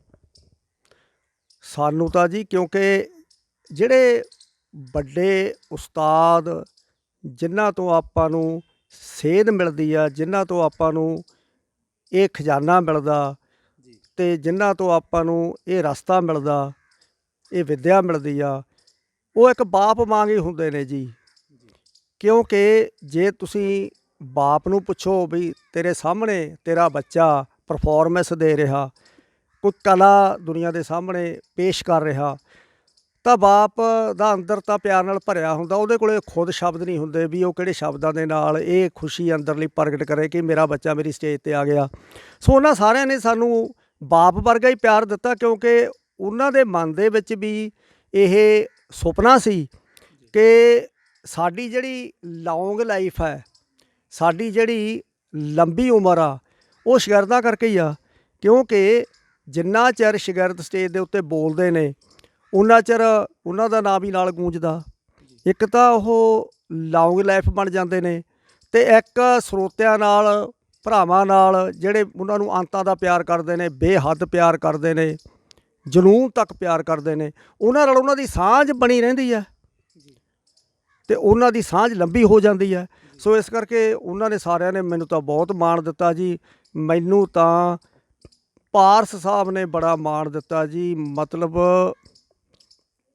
ਇੰਨਾ ਮਾਣ ਦਿੱਤਾ ਬਈ ਜਾਚਕ ਸਾਹਿਬ, ਕੁਦਰਤ ਆ ਨਾ ਜਿਹੜੀ, ਇਹ ਕੁਦਰਤ ਵੀ ਇੱਕ ਕਿਤਾਬ ਆ। ਇਹ ਕੁਦਰਤ ਨੂੰ ਉਹੀ ਪੜ੍ਹ ਸਕਦੇ ਨੇ ਜਿਹੜੇ ਕੁਦਰਤ ਨੂੰ ਪਿਆਰ ਕਰਦੇ ਨੇ, ਕਿ ਕੁਦਰਤ ਕਾਦਰ ਦਾ ਹੀ ਰੂਪ ਆ। ਹੁਣ ਤੁਸੀਂ ਕਿਸੇ ਦਰਖਤ ਨੂੰ ਦੇਖੋ ਜੀ, ਹੁਣ ਉਹਨੂੰ ਕੋਈ ਫਲ ਲੱਗਦਾ ਤਾਂ ਉਹ ਅਕਾਲ ਪੁਰਖ ਪ੍ਰਮਾਤਮਾ ਦਾ ਜਿਹੜਾ ਵਿਧਾਨ ਆ, ਉਹ ਇੱਕ ਮੈਸੇਜ ਸਾਡੇ ਸਾਹਮਣੇ ਆ ਰਿਹਾ, ਉਹ ਇਹ ਹੈ ਬਈ ਫਲ ਲੱਗੇ ਤੇ ਝੁਕ ਜਾਣਾ। ਅਤੇ ਉਹ ਫਲ ਹੈ ਜਿਹੜਾ, ਉਹ ਫਲ ਵਾਲੀ ਟਾਹਣੀ ਹੈ ਜਿਹੜੀ, ਬੜੇ ਧਿਆਨ ਨਾਲ ਦੇਖੋ, ਜੜ ਵੱਲ ਨੂੰ ਝੁਕੀ ਹੁੰਦੀ ਹੈ, ਤਾਂ ਕਿ ਉਹਨੂੰ ਇਸ ਗੱਲ ਦਾ ਪਤਾ ਹੋਵੇ ਕਿ ਇਹ ਜੜ ਕਰਕੇ ਇਹ ਫਲ ਆ। ਸੋ ਉਹਨਾਂ ਨੇ ਕੁਦਰਤ ਨੂੰ ਬੜੀ ਬਾਰੀਕੀ ਦੇ ਨਾਲ ਪੜ੍ਹਿਆ ਅਤੇ ਕੁਦਰਤ ਨੂੰ ਉਹਨਾਂ ਨੇ ਪ੍ਰਚਾਰਿਆ ਅਤੇ ਕੁਦਰਤ ਦੀ ਉਹਨਾਂ ਨੇ ਵਿਆਖਿਆ ਕੀਤੀ। ਉਹ ਆਪ ਵੀ ਕੁਦਰਤ ਵਰਗੇ ਸੁਭਾਅ ਹੀ ਰੱਖਦੇ ਸਨ, ਕੁਦਰਤ ਵਰਗੀ ਉਹਨਾਂ ਦੀ, ਜਿਵੇਂ ਆਪਾਂ ਨੇਚਰ ਲਈ ਕਹਿ ਦਿੰਦੇ ਹਾਂ, ਉਹਨਾਂ ਦੀ ਨੇਚਰ ਸੀ। ਸੋ ਇਸ ਕਰਕੇ ਉਹ ਜਿਹੜੇ ਵਿਦਵਾਨ ਸੀ, ਉਹਨਾਂ 'ਚ ਇਸੇ ਕਰਕੇ ਇਹ ਨਿਮਰਤਾ ਸੀ। ਉਹਨਾਂ ਨੂੰ ਇਸ ਗੱਲ ਦਾ ਪਤਾ ਸੀਗਾ ਵੀ ਮਤਲਬ ਦੇਣ ਵਾਲਾ ਤਾਂ ਵਾਹਿਗੁਰੂ ਆ, ਅਤੇ ਅਸੀਂ ਤਾਂ ਦੁਨੀਆ ਦੇ ਵਿੱਚ ਇੱਕ ਜਸ ਖੱਟਿਆ। ਅਕਾਲ ਪੁਰਖ ਪ੍ਰਮਾਤਮਾ ਨੇ ਜਿਹੜਾ ਸਾਨੂੰ ਇਹ ਦਾਤ ਦਿੱਤੀ ਹੈ, ਸਾਨੂੰ ਜਿਹੜਾ ਇਹ ਗੋਡ ਗਿਫਟ ਦਿੱਤਾ, ਅਸੀਂ ਇਹ ਜਸ ਖੱਟਿਆ। ਇਸ ਕਰਕੇ ਉਹਨਾਂ ਦਾ ਸੁਭਾਅ ਪਿਆਰ ਕਰਨ ਵਾਲਾ ਬਣ ਜਾਂਦਾ। ਮੈਂ ਤੁਹਾਨੂੰ ਯਾਦ ਕਰਵਾਉਣਾ ਬਈ ਮੈਨੂੰ ਕਰਨੈਲ ਸਿੰਘ ਪਾਰਸ ਸਾਹਿਬ ਜੀ ਦੀ ਇੱਕ ਚਿੱਠੀ ਆਈ, ਸਿਰ ਸ਼ਰਧਾ ਨੇ ਝੁਕ ਗਿਆ, ਜਿੱਡੀ ਵੱਡੀ ਵਿਦਵਤਾ ਉਨੀ ਵੱਡੀ ਨਿਮਰਤਾ ਵਿਖਾਈ ਹੋਈ। ਅਤੇ ਅਸੀਂ ਪਹਿਲਾਂ ਵੀ ਆਪਾਂ ਜ਼ਿਕਰ ਕਰਕੇ ਹਟਿਆ ਜਾਚਕ ਸਾਹਿਬ, ਕਿ ਉਹਨਾਂ ਦੀ ਕਵੀਸ਼ਰੀ ਰਿਕਾਰਡ ਕਰਵਾਈ ਸੀ ਕਲਗੀਧਰ ਦੇ ਲਾਡਲੇ, ਅਤੇ ਉਹਨਾਂ ਨੇ ਵੀ ਉਹ ਸੁਣੀ, ਪਤਾ ਲੱਗਿਆ। ਜਿਵੇਂ ਆਪਾਂ ਪਹਿਲਾਂ ਗੱਲ ਕੀਤੀ ਆ ਵੀ ਬਾਪ ਦੱਸ ਨਹੀਂ ਸਕਦਾ ਵੀ ਕਿੰਨੀ ਖੁਸ਼ੀ ਹੁੰਦੀ ਹੈ ਜਦੋਂ ਬੱਚਾ ਸਾਹਮਣੇ ਉਹਦੀ ਕਲਾ ਨੂੰ ਲੋਕਾਂ ਸਾਹਮਣੇ ਲੈ ਕੇ ਆਵੇ। ਸੋ ਉਹਨਾਂ ਦੀ ਚਿੱਠੀ ਆਈ ਅਤੇ ਮੈਂ ਬੜੀ ਸ਼ਰਧਾ ਦੇ ਨਾਲ, ਅਤੇ ਉਹਨਾਂ ਦਾ ਲਿਖਿਆ ਹੋਇਆ ਸਾਤੋਂ ਦੂਜੀ ਪੀੜ੍ਹੀ ਦਾ ਬਹੁਤ ਹੀ ਪ੍ਰਸਿੱਧ ਢਾਡੀ ਜੱਥਾ, ਅਤੇ ਉਹਨਾਂ ਦਾ ਲਿਖਿਆ ਹੋਇਆ ਕਿ ਤੁਸੀਂ ਮੇਰੀ ਇਜਾਜ਼ਤ ਤੋਂ ਬਿਨਾਂ ਵੀ ਜਿਹੜੀ ਮੇਰੀ ਕਵੀਸ਼ਰੀ ਰਿਕਾਰਡ ਕਰਵਾਈ ਆ, ਬਈ ਮੈਨੂੰ ਇੱਥੋਂ ਪਤਾ ਲੱਗਦਾ ਬਈ ਤੁਹਾਨੂੰ ਮੇਰੀ ਕਵੀਸ਼ਰੀ ਤੋਂ ਐਲਰਜੀ ਨਹੀਂ। ਅਤੇ ਉਹਨਾਂ ਨੇ ਉਹਦੇ ਵਿੱਚ ਜਿਹੜੇ ਸ਼ਬਦ ਕਹੇ, ਮੈਂ ਤੁਹਾਨੂੰ ਉਵੇਂ ਹੀ ਦੱਸ ਦਿੰਦਾ। ਉਹਨਾਂ ਨੇ ਉਹਦੇ ਵਿੱਚ ਸ਼ਬਦ ਲਿਖੇ ਕਿ ਮੈਂ ਕਿਸੇ ਨੂੰ, ਤੁਹਾਡੇ ਵਰਗੇ ਬੱਚੇ ਨੂੰ, ਹੁਣ ਅਸੀਂ ਤਾਂ ਬੱਚੇ ਹਾਂ ਜੀ, ਅਸੀਂ ਉਹਨਾਂ ਵਰਗੇ ਥੋੜ੍ਹੋ ਹੋ ਸਕਦੇ ਹਾਂ। ਮਤਲਬ ਪੁੱਤਰ ਜਿੰਨੀ ਮਰਜ਼ੀ ਤਰੱਕੀ ਕਰ ਜਾਵੇ, ਬਾਪ ਦਾ ਮੁਕਾਬਲਾ ਥੋੜ੍ਹੋ ਕਰ ਸਕਦਾ। ਅਤੇ ਕਿਉਂਕਿ ਬਾਪ ਦਾ ਇੱਕ ਗ੍ਰੰਥ ਵਰਗਾ ਤਜਰਬਾ, ਅਤੇ ਬੱਚੇ ਨੇ ਤਾਂ ਉਹ ਤਜਰਬੇ ਦੇ ਵਿੱਚੋਂ ਅੱਗੋਂ ਰੌਸ਼ਨੀ ਲੈਣੀ ਆ, ਗਿਆਨ ਲੈਣਾ, ਅੱਗੇ ਵਧਣਾ। ਪਰ ਉਹਨਾਂ ਦੀ ਨਿਮਰਤਾ ਵੇਖੋ, ਉਹਨਾਂ ਨੇ ਲਿਖਿਆ ਕਿ ਮੈਂ ਕੁਝ ਕਹਾਂ ਤਾਂ ਇਉਂ ਲੱਗਦਾ ਜਿਵੇਂ ਕੋਈ ਸੁਮੇਰਾਂ ਦੇ ਮਾਲਕ ਕੁਬੇਰ ਨੂੰ ਝਾਲ ਫਰੀਆਂ ਨੱਤੀਆਂ ਦਾਨ ਕਰੇ। ਮੈਂ ਕੋਈ ਗੱਲ ਕਿਸੇ ਨੂੰ ਕਹਾਂ ਤਾਂ ਇਉਂ ਲੱਗਦਾ ਜਿਵੇਂ ਬਾਬੇ ਆਦਮ ਵੇਲੇ ਦਾ ਸਰੋਂ ਦੇ ਤੇਲ ਦਾ ਦੀਵਾ ਸੂਰਜ ਨੂੰ ਚੈਲੰਜ ਕਰੇ। ਉਹ ਇਉਂ ਲੱਗਦਾ ਜਿਵੇਂ ਕੋਈ ਸਮੁੰਦਰ ਨੂੰ ਪਾਣੀ ਦੀ ਚੂਲੀ ਭੇਟ ਕਰੇ। ਸੋ ਆਪਾਂ ਤਾਂ ਕੀ ਆ, ਅਤੇ ਇੱਥੋਂ ਆਪਾਂ ਨੂੰ ਸਿੱਖਿਆ ਮਿਲਦੀ ਆ ਵੀ ਜੇ ਆਪਾਂ ਨੂੰ ਵਾਹਿਗੁਰੂ ਨੇ 4 ਅੱਖਰ ਬਖਸ਼ੇ ਨੇ, ਤਾਂ ਜਿਹਨੇ ਬਖਸ਼ੇ ਨੇ ਉਹਦਾ ਸ਼ੁਕਰਾਨਾ ਕਰਨਾ ਚਾਹੀਦਾ, ਕਿ ਜੇ ਮਹਾਰਾਜ ਨੇ ਮੇਰੇ ਤੇ ਇਹ ਕਿਰਪਾ ਕੀਤੀ, ਮੈਨੂੰ ਇਹ ਦਾਤ ਦਿੱਤੀ, ਤਾਂ ਹੀ ਮੈਂ ਅੱਜ ਲੋਕਾਂ ਦੇ ਵਿੱਚ ਜਾ ਕੇ ਐਡਾ ਮਾਣ ਸਤਿਕਾਰ ਲੈ ਰਿਹਾ। ਗੁਰੂ ਸਾਹਿਬ ਦਾ ਫਰਮਾਨ ਵੀ ਹੈ, ਗੁਣ ਇਹੋ ਹੋਰ ਨਾਹੀ ਕੋਏ, ਨਾ ਕੋ ਹੋਆ ਨਾ ਕੋ ਹੋਏ। ਇੱਕ ਅਕਾਲ ਪੁਰਖ ਪ੍ਰਮਾਤਮਾ ਨੇ ਰੱਬੀ ਭੇਦ ਦੱਸਿਆ ਸਾਨੂੰ ਕਿ ਜਿਹੜੇ ਗੁਣ ਨੇ ਇਹ ਯੂਨੀਵਰਸਿਟੀਆਂ ਵਿੱਚੋਂ ਨਹੀਂ ਮਿਲਦੇ, ਇਹ ਕਿਸੇ ਦੁਨਿਆਵੀ ਕਿਸੇ ਕਾਲਜ ਸਕੂਲ ਜਾਂ ਕਿਸੇ ਦੁਨਿਆਵੀ ਵਿੱਦਿਆ ਦੇ ਮੁਹਤਾਜ ਨਹੀਂ ਹੁੰਦੇ। ਗੁਣ ਤੁਹਾਨੂੰ ਵਾਹਿਗੁਰੂ ਦਿੰਦਾ ਹੈ, ਕਲਾ ਤੁਹਾਨੂੰ ਵਾਹਿਗੁਰੂ ਦਿੰਦਾ ਹੈ, ਇਹੀ ਉਹਦੇ ਵਿੱਚ ਗੁਣ ਹੈ। ਇਹ ਗੁਣ ਉਹਨੇ ਹੋਰ ਕਿਸੇ ਨੂੰ ਨਹੀਂ ਦਿੱਤਾ, ਅਤੇ ਜਿਹਨੂੰ ਇਹ ਗੁਣ ਉਹਨੇ ਬਖਸ਼ਿਆ, ਇੱਕ ਤਾਂ ਉਹਦੇ ਲਈ ਇੱਕ ਬਹੁਤ ਵੱਡੀ ਇਹ ਦਾਤ ਹੈ, ਅਤੇ ਇੱਕ ਹੋਰ ਗੁਣ ਵੀ ਵਾਹਿਗੁਰੂ ਬਖਸ਼ੇ, ਉਹ ਇਹ ਕਹੇ ਕਿ ਵਾਹਿਗੁਰੂ ਇਹ ਗੁਣ ਮੇਰਾ ਨਹੀਂ, ਇਹ ਗੁਣ ਤੇਰਾ, ਇਹ ਤੇਰਾ ਗੁਣ ਆ, ਤਾਂ ਅੱਜ ਮੈਨੂੰ ਇਹ ਵਡਿਆਈ ਮਿਲੀ ਹੈ। ਸਭ ਗੁਣ ਤੇਰੇ ਮੈਂ ਨਾਹੀ ਕੋਏ, ਵੈਣ ਗੁਣ ਕੀਤੇ ਭਗਤ ਨਾ ਹੋਏ। ਸੋ ਇਸ ਕਰਕੇ ਮਤਲਬ ਉਹਨਾਂ ਨੇ ਸਾਨੂੰ ਤਾਂ ਦਿਲਬਰ ਸਾਹਿਬ ਨੇ ਵੀ ਬੜਾ ਪਿਆਰ ਦਿੱਤਾ ਜੀ। ਜਦੋਂ ਵੀ ਕਿਤੇ ਸਟੇਜ 'ਤੇ ਅਸੀਂ ਬੋਲਦੇ ਸੀਗੇ ਤਾਂ ਉਹ ਮਹਾਨ ਇੱਕ ਖਜ਼ਾਨਾ ਸੀ, ਇੱਕ ਮੋਬਾਈਲ ਯੂਨੀਵਰਸਿਟੀ ਸੀ, ਬੜਾ ਇਤਿਹਾਸ ਯਾਦ ਸੀ, ਚਣਕੇ ਰੱਖ ਦਿੰਦੇ ਸੀ ਅੱਖਰ ਅੱਖਰ। ਅਤੇ ਸਾਡੇ ਵਰਗੇ ਬੱਚਿਆਂ ਨੇ ਜਦੋਂ ਸਟੇਜ 'ਤੇ ਜਾਣਾ ਤਾਂ ਸਾਡੇ ਵਰਗੇ ਬੱਚਿਆਂ ਨੂੰ ਦਿਲਬਰ ਸਾਹਿਬ ਨੇ ਕਹਿਣਾ ਵੀ ਬੇਟਾ ਮੇਰੀ ਪੂਰੀ ਆਸ਼ੀਰਵਾਦ ਆ ਅਤੇ ਤੁਸੀਂ ਗੱਜ ਕੇ ਸਟੇਜ ਦੇ ਉੱਤੇ ਬੋਲਣਾ।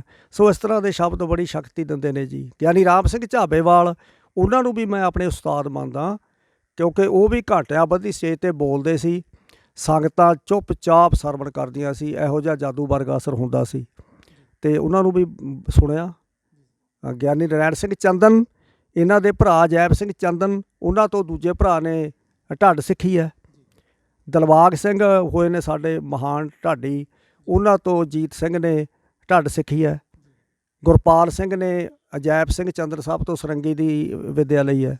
ਆਲਮਗੀਰ ਸਾਹਿਬ, ਇੱਕ ਬਹੁਤ ਵੱਡੀ ਗੱਲ ਹੈ, ਜਦੋਂ ਕੋਈ ਪ੍ਰਚਾਰ ਦੇ ਖੇਤਰ ਵਿੱਚ ਵਿਚਰਦਾ ਹੈ ਤੇ ਸੰਗਤਾਂ ਨੂੰ ਮਾਣ ਦਿੰਦੀਆਂ ਨੇ, ਤੇ ਮਾਣ ਵੀ ਦੋ ਤਰ੍ਹਾਂ ਦਾ, ਇੱਕ ਤਾਂ ਬੱਲੇ ਬੱਲੇ ਕਰ ਦੇਣੀ, ਸਿਫਤ ਕਰ ਦੇਣੀ, ਤੁਸੀਂ ਬਹੁਤ ਵਧੀਆ ਗਾਉਂਦੇ ਹੋ, ਬਹੁਤ ਵਧੀਆ ਬੋਲਦੇ ਹੋ, ਤੇ ਦੂਜਾ ਇੱਕ ਜਿਹੜਾ ਆਰਥਿਕ ਮਦਦ ਕਰਨੀ ਪ੍ਰਚਾਰਕ ਦੀ। ਤੇ ਤੁਹਾਡੇ ਵੇਲੇ ਇਹ ਜਿਹੜਾ ਜਦੋਂ ਤੁਸੀਂ ਢਾਡੀ ਬਣੇ, ਮਾਰਕੀਟ ਵਿੱਚ ਆਏ, ਤੇ ਆਮ ਜਥਿਆਂ ਨੂੰ ਭੇਟਾ ਮਿਲਦੀ ਸੀ, ਪਰ ਇਹ ਆਮ ਤੌਰ 'ਤੇ ਮੰਨਿਆ ਜਾਂਦਾ ਕਿ ਆਲਮਗੀਰ ਸਾਹਿਬ ਨੇ ਇੱਕ ਮਿਆਰ ਬਣਾ ਦਿੱਤਾ ਜਥਿਆਂ ਦਾ। ਢਾਡੀ ਜਥਿਆਂ ਨੂੰ ਜਿਹੜੀ ਆਰਥਿਕ ਮਦਦ ਸੰਗਤ ਦਿੰਦੀਆਂ ਸਨ, ਭੇਟਾ ਦਿੰਦੀਆਂ ਸਨ, ਉਹਦਾ ਆਲਮਗੀਰ ਸਾਹਿਬ ਦੇ ਸਿਰ ਸਿਹਰਾ ਵੱਜਦਾ ਕਿ ਉਹਨਾਂ ਨੇ ਬਕਾਇਦਾ ਇੱਕ ਰੇਟ ਫਿਕਸ ਕਰ ਦਿੱਤਾ। ਉਹ ਤੁਸੀਂ ਕਿੱਦਾਂ ਸਮਝਦੇ ਹੋ? ਮੈਂ ਤਾਂ ਇਸ ਗੱਲ ਦਾ ਪੂਰਾ ਪ੍ਰਚਾਰਕ ਹਾਂ, ਅਤੇ ਇਸ ਗੱਲ ਦਾ ਮੈਂ ਪੂਰਾ ਮੁਦਈ ਹਾਂ, ਅਤੇ ਇਸ ਗੱਲ ਲਈ ਮੈਂ ਸਪਸ਼ਟ ਹਾਂ ਕਿ ਆਪਣਾ ਜੇ ਪ੍ਰਚਾਰ ਤਕੜਾ ਤਾਂ ਆਪਣੀ ਕੌਮ ਤਕੜੀ ਆ, ਕਿਉਂਕਿ ਪ੍ਰਚਾਰਕ ਨੇ ਹੀ ਪ੍ਰਚਾਰ ਕੌਮ ਤੱਕ ਪਹੁੰਚਾਉਣਾ। ਸੋ ਇਸ ਕਰਕੇ ਆਪਾਂ ਨੂੰ ਇਸ ਗੱਲ ਦਾ ਪਹਿਲਾਂ ਹੀ ਪਤਾ ਹੋਣਾ ਚਾਹੀਦਾ ਕਿ ਪ੍ਰਚਾਰਕ ਦਾ ਕਿੰਨਾ ਮਾਣ ਹੋਣਾ ਚਾਹੀਦਾ। ਸਭ ਤੋਂ ਵੱਡਾ ਜਿਹੜਾ ਮਸਲਾ ਉਹ ਆਰਥਿਕਤਾ ਦਾ ਹੀ ਬਣਦਾ, ਕਿਉਂਕਿ ਜਿਸ ਬੁਲਾਰੇ ਨੇ, ਜਿਸ ਢਾਡੀ ਨੇ ਹੁਣ ਪੂਰਾ ਸਮਾਂ ਆਪਦਾ ਘਰ-ਬਾਰ ਛੱਡ ਕੇ ਸਟੇਜਾਂ ਨੂੰ ਸਮਰਪਿਤ ਰਹਿਣਾ, ਉਹਦੀ ਕਿੱਡੀ ਵੱਡੀ ਜ਼ਿੰਮੇਵਾਰੀ ਆ। ਇਤਿਹਾਸ ਦਾ ਪ੍ਰਚਾਰ ਕਰਨਾ, ਆਪਣੇ ਮਹਾਨ ਪਿਛੋਕੜ ਨੂੰ ਲੋਕਾਂ ਤੱਕ ਪਹੁੰਚਾਉਣਾ, ਕਿੱਡਾ ਵੱਡਾ ਮਹਾਨ ਵਿਰਸਾ। ਕਿਉਂਕਿ ਆਪਣੇ ਵਰਗੀ ਕੌਮ ਪੂਰੇ ਸੰਸਾਰ ਵਿੱਚ ਨਹੀਂ, ਇੱਕੋ ਇੱਕ ਕੌਮ ਆ ਜਿਹੜੀ ਕੌਮ ਦੁਨੀਆ ਖਾਤਰ ਲੜੀ। ਕਿਉਂਕਿ ਜਿੰਨੀਆਂ ਦੁਨੀਆ ਦੇ ਵਿੱਚ ਲੜਾਈਆਂ ਹੋਈਆਂ, ਉਹ ਲੜਾਈਆਂ ਵੱਡੀਆਂ ਵੱਡੀਆਂ ਹੋਈਆਂ, ਬੜਾ ਜੰਗਾਂ ਯੁੱਧਾਂ ਦਾ ਦੁਨੀਆ ਦਾ ਇਤਿਹਾਸ ਹੈ, ਪਰ ਉਹਨਾਂ ਦਾ ਜਿਹੜਾ ਮਕਸਦ ਸੀ ਉਹ ਇਹ ਨਹੀਂ ਸੀ ਵੀ ਉਹ ਕੋਈ ਲੋਕਾਂ ਵਾਸਤੇ ਲੜੇ। ਉਹ ਜਾਂ ਤਾਂ ਭੂਗੋਲਿਕ ਤੌਰ 'ਤੇ ਆਪਦੀਆਂ ਰਾਜਾਂ ਦੀਆਂ ਹੱਦਾਂ ਵਧਾਉਣ ਵਾਸਤੇ ਲੜੇ, ਅਤੇ ਜਾਂ ਉਹ ਲੜੇ ਦੂਜੇ ਮੁਲਕਾਂ ਦੇ ਉੱਤੇ ਤਾਨਾਸ਼ਾਹੀ ਡਿਕਟੇਟਰਸ਼ਿਪ ਆਪਦਾ ਕਾਇਮ ਕਰਨ ਵਾਸਤੇ, ਆਪਦੇ ਮੁਲਕਾਂ ਦੇ ਉਹਨਾਂ ਮੁਲਕਾਂ 'ਤੇ ਝੰਡੇ ਝੁਲਾਉਣ ਵਾਸਤੇ। ਮਤਲਬ ਜ਼ਰ ਜ਼ੋਰੂ ਜ਼ਮੀਨ, ਇੱਕ ਤਾਂ ਜ਼ਮੀਨ, ਇੱਕ ਇਸਤਰੀ, ਇੱਕ ਪੈਸਾ, ਇਹਨਾਂ ਗੱਲਾਂ ਖਾਤਰ ਇਹ ਲੜਾਈਆਂ ਹੁੰਦੀਆਂ ਰਹੀਆਂ। ਪਰ ਤੁਸੀਂ ਗੁਰੂ ਨਾਨਕ ਦੇਵ ਜੀ ਮਹਾਰਾਜ ਤੋਂ ਆਪਣਾ ਇਤਿਹਾਸ ਪੜ੍ਹ ਲਓ, ਸਾਰਾ ਇਤਿਹਾਸ ਹੀ ਮਤਲਬ ਮਜ਼ਲੂਮਾਂ ਵਾਸਤੇ ਲੜਿਆ। ਉਹਦੇ ਵਿੱਚ ਜ਼ਰ ਜ਼ੋਰੂ ਜ਼ਮੀਨ ਵਾਸਤੇ ਨਹੀਂ ਕੋਈ ਵੀ ਲੜਾਈ ਹੋਈ। ਜਿੰਨੀਆਂ ਲੜਾਈਆਂ ਹੋਈਆਂ ਗੁਰੂ ਸਾਹਿਬ ਤੋਂ ਲੈ ਕੇ, ਚਾਹੇ ਗੁਰੂ ਸਾਹਿਬ ਨੇ ਸ਼ਾਂਤਮਈ ਉਪਦੇਸ਼ ਦਿੱਤਾ, ਚਾਹੇ ਸ਼ਾਂਤਮਈ ਕੁਰਬਾਨੀਆਂ ਕੀਤੀਆਂ ਗੁਰੂ ਸਾਹਿਬ ਨੇ, ਚਾਹੇ ਗੁਰੂ ਤੇਗ ਬਹਾਦਰ ਜੀ ਮਹਾਰਾਜ ਦੇ ਰੂਪ ਦੇ ਵਿੱਚ ਜ਼ੁਲਮ ਦੇ ਨਾਲ ਟੱਕਰ ਲੈ ਕੇ ਕਿ ਸਾਰੇ ਬਰਾਬਰ ਚਾਹੀਦੇ ਨੇ, ਕਿਉਂਕਿ ਸਾਰਿਆਂ ਨੂੰ ਵਾਹਿਗੁਰੂ ਨੇ ਪੈਦਾਇਸ਼ੀ ਹੱਕ ਦਿੱਤਾ ਆਜ਼ਾਦੀ। ਇਹ ਪੈਦਾਇਸ਼ੀ ਹੱਕ ਆ ਜਿਹੜੇ ਜਿਹਨੂੰ ਆਪਾਂ ਹਿਊਮਨ ਰਾਈਟਸ ਕਹਿੰਦੇ ਆ, ਮੁੱਢਲਾ ਅਧਿਕਾਰ, ਜਨਮ ਸਿੱਧ ਅਧਿਕਾਰ, ਉਹ ਆਜ਼ਾਦੀ ਆ ਕਿ ਹਰ ਬੰਦੇ ਨੂੰ ਵਾਹਿਗੁਰੂ ਨੇ ਆਜ਼ਾਦ ਪੈਦਾ ਕੀਤਾ ਤੇ ਇਹ ਗੁਲਾਮ ਕਿਉਂ ਹੋਵੇ। ਤੇ ਗੁਰੂ ਤੇਗ ਬਹਾਦਰ ਜੀ ਨੇ ਇਸ ਮਹਾਨ ਹੱਕ ਦੀ ਖਾਤਰ ਸ਼ਹਾਦਤ ਦਿੱਤੀ। ਚਾਹੇ ਗੁਰੂ ਤੇਗ ਬਹਾਦਰ ਜੀ ਦੇ ਰੂਪ ਦੇ ਵਿੱਚ ਆਪ ਦਾ ਗਲ ਕਟਵਾਇਆ, ਚਾਹੇ ਸੁੱਖਾ ਸਿੰਘ ਮਤਾਬ ਸਿੰਘ ਦੇ ਰੂਪ ਦੇ ਵਿੱਚ ਮੱਸੇ ਰੰਗੜ ਦਾ ਸਿਰ ਕੱਦੂ ਵਾਂਗੂ ਲਾ ਕੇ ਹੋ ਮਾਰਿਆ, ਚਾਹੇ ਆਪ ਸ਼ਹਾਦਤ ਦਿੱਤੀ, ਚਾਹੇ ਕਿਸੇ ਦੁਸ਼ਟ ਨੂੰ ਸੋਧਿਆ। ਮਤਲਬ ਸਾਰਾ ਇਤਿਹਾਸ ਤੁਹਾਡੇ ਸਾਹਮਣੇ ਆ। ਆਪਣਾ ਪੂਰਾ ਇਤਿਹਾਸ ਗਰੀਬਾਂ ਲਈ ਲੜਿਆ, ਮਜ਼ਲੂਮਾਂ ਲਈ ਲੜਿਆ। ਹੁਣ ਐਡਾ ਵੱਡਾ ਜਿਹੜਾ ਇਤਿਹਾਸ ਆ, ਜਿਹੜਾ ਇਤਿਹਾਸ ਪੂਰੇ ਸੰਸਾਰ ਤੱਕ ਪਹੁੰਚਣਾ ਚਾਹੀਦਾ, ਇਹਨੂੰ ਪੂਰੇ ਸੰਸਾਰ ਤੱਕ ਪਹੁੰਚਾਉਣ ਦੀ ਡਿਊਟੀ ਢਾਡੀਆਂ ਦੀ ਆ। ਮਤਲਬ ਮੈਂ ਫੇਰ ਇਹ ਗੱਲ ਕਹਿਣਾ ਚਾਹੁੰਦਾ ਕਿ ਜਿਹੜਾ ਇਤਿਹਾਸ ਲੋਕਾਂ ਖਾਤਰ ਲੜਿਆ ਗਿਆ, ਉਹਦੇ ਵਿੱਚ ਆਪਦੀ ਕੋਈ ਲੜਾਈ ਨਹੀਂ ਸੀ, ਆਪਦਾ ਕੋਈ ਹਿੱਤ ਨਹੀਂ ਸੀ, ਆਪਦੀ ਕੋਈ ਗਰਜ ਨਹੀਂ ਸੀ। ਤੇ ਐਡਾ ਮਹਾਨ ਇਤਿਹਾਸ ਪੂਰੇ ਸੰਸਾਰ ਤੱਕ ਪਹੁੰਚਾਉਣ ਦੀ ਜ਼ਿੰਮੇਵਾਰੀ ਇਹ ਉਹਨਾਂ ਬੁਲਾਰਿਆਂ ਦੀ ਆ ਜਿਹੜੇ ਅੱਜ ਢਾਡੀ ਬੁਲਾਰੇ ਸਟੇਜਾਂ ਦੇ ਉੱਤੇ ਖੜ੍ਹੇ ਨੇ, ਕਵੀਸ਼ਰ ਨੇ। ਤੇ ਫਿਰ ਇਹਨਾਂ ਦੀ ਜੇ ਆਰਥਿਕਤਾ ਹੀ ਡਾਵਾਡੋਲ ਆ, ਤੁਸੀਂ ਮੈਨੂੰ ਦੱਸੋ ਵੀ ਫਿਰ ਇਹ ਕਿਵੇਂ ਸਟੇਜਾਂ ਦੇ ਉੱਤੇ ਖੜ੍ਹ ਕੇ ਇਹ ਪ੍ਰਚਾਰ, ਮਹਾਨ ਪ੍ਰਚਾਰ ਲੋਕਾਂ ਤੱਕ ਪਹੁੰਚਾ ਸਕਣਗੇ? ਇਹ ਇੱਕ ਸਵਾਲ ਆ। ਇਹਦਾ ਹੱਲ ਇਹ ਆ ਵੀ ਇਹ ਆਰਥਿਕ ਤੌਰ 'ਤੇ ਤਕੜੇ ਹੋਣ। ਇਹ ਆਰਥਿਕ ਤੌਰ 'ਤੇ ਇੰਨੇ ਤਕੜੇ ਹੋਣ, ਇਹ ਆਪਦੇ ਹੀ ਰਿਹੈਸਲ ਵਾਸਤੇ, ਆਪਦੇ ਰਿਆਜ਼ ਵਾਸਤੇ, ਆਪਦੀ ਪੜ੍ਹਾਈ ਵਾਸਤੇ ਇਹ ਫ੍ਰੀ ਮਾਈਂਡ, ਇਹ ਮਿਹਨਤ ਕਰ ਸਕਣ। ਅਤੇ ਹੁਣ ਜਿਨ੍ਹਾਂ ਨੂੰ ਆਪਦੇ ਘਰੇ ਆਟੇ ਦਾ ਹੀ ਫਿਕਰ ਪਿਆ, ਬੱਚਿਆਂ ਦੀ ਫੀਸ ਦਾ ਹੀ ਫਿਕਰ ਪਿਆ, ਆਹ ਬਿਜਲੀ ਦੇ ਬਿੱਲਾਂ ਦਾ ਹੀ ਫਿਕਰ ਪਿਆ, ਆਹ ਰੋਜ਼ ਦੀਆਂ ਲੋੜਾਂ ਦਾ ਹੀ ਫਿਕਰ ਪਿਆ, ਅਤੇ ਜਦੋਂ ਉਹਦਾ ਮਾਈਂਡ ਹੀ ਮਤਲਬ ਇਸ ਪਾਸੇ ਨਹੀਂ ਜਾ ਰਿਹਾ ਕਿ ਮੈਂ ਕਿਤਾਬਾਂ ਪੜ੍ਹਾਂ, ਉਹਨੂੰ ਘਰ ਦੇ ਫਿਕਰਾਂ ਨਹੀਂ ਘੇਰਿਆ ਹੋਇਆ, ਕਿਵੇਂ ਉਹ ਨਿਊਟਰਲ ਹੋ ਕੇ ਸਟੇਜਾਂ ਦੇ ਉੱਤੇ ਬੋਲ ਸਕਦਾ? ਕਿਵੇਂ ਉਹ ਐਡੀ ਵੱਡੀ ਜ਼ਿੰਮੇਵਾਰੀ ਨਿਭਾ ਸਕਦਾ ਜਿਹੜੀ ਕੌਮ ਦੀ ਜ਼ਿੰਮੇਵਾਰੀ ਆ? ਸੋ ਇਸ ਕਰਕੇ ਮੇਰੇ ਮਨ ਦੇ ਵਿੱਚ ਇਹ ਪਹਿਲਾ ਖਿਆਲ ਆਇਆ ਕਿ ਮਤਲਬ ਸੰਗਤਾਂ ਨੂੰ ਇਹ ਪ੍ਰੇਰਣਾ ਦੇਣੀ ਚਾਹੀਦੀ ਆ ਅਤੇ ਅਪੀਲ ਕਰਨੀ ਚਾਹੀਦੀ ਆ ਅਤੇ ਇਸ ਗੱਲ 'ਤੇ ਜ਼ੋਰ ਦੇਣਾ ਚਾਹੀਦਾ ਵੀ ਭਾਈ ਢਾਡੀਆਂ ਦਾ ਮਾਣ ਕਰਿਆ ਕਰੋ, ਇਹਨਾਂ ਨੂੰ ਆਰਥਿਕ ਤੌਰ 'ਤੇ ਤੁਸੀਂ ਮਜ਼ਬੂਤ ਕਰੋ, ਫਾਈਨੈਂਸ਼ਲੀ ਤੌਰ 'ਤੇ ਇਹਨਾਂ ਨੂੰ ਕੋਈ ਪਰੇਸ਼ਾਨੀ ਨਾ ਹੋਵੇ। ਸੋ ਅਸੀਂ ਇਸ ਕਰਕੇ ਜਦੋਂ ਵੀ ਕਿਤੇ ਗਏ ਹਾਂ ਤਾਂ ਕਿਉਂਕਿ ਤਕੜੇ ਹੁੰਦੇ ਨੇ, ਵਾਹਿਗੁਰੂ ਦੀ ਕਿਰਪਾ ਸਾਡੇ ਭਰਾ ਪਿੰਡਾਂ ਦੇ ਵਿੱਚ, ਉਹਨਾਂ ਨੂੰ ਕਿਹਾ ਵੀ ਤੁਸੀਂ ਇਹ ਜਿਹੜਾ ਆਪਦਾ ਬਜਟ ਆ ਇਹ ਢਾਡੀਆਂ ਲਈ ਤਕਸੀਮ ਕਰੋ, ਢਾਡੀਆਂ ਨੂੰ ਵੱਧ ਤੋਂ ਵੱਧ ਪੈਸੇ ਦਿਓ। ਅਸੀਂ ਮਤਲਬ 20,000 25,000 ਰੁਪਈਆ ਲੈ ਕੇ ਸਟੇਜਾਂ 'ਤੇ ਗਏ ਆ।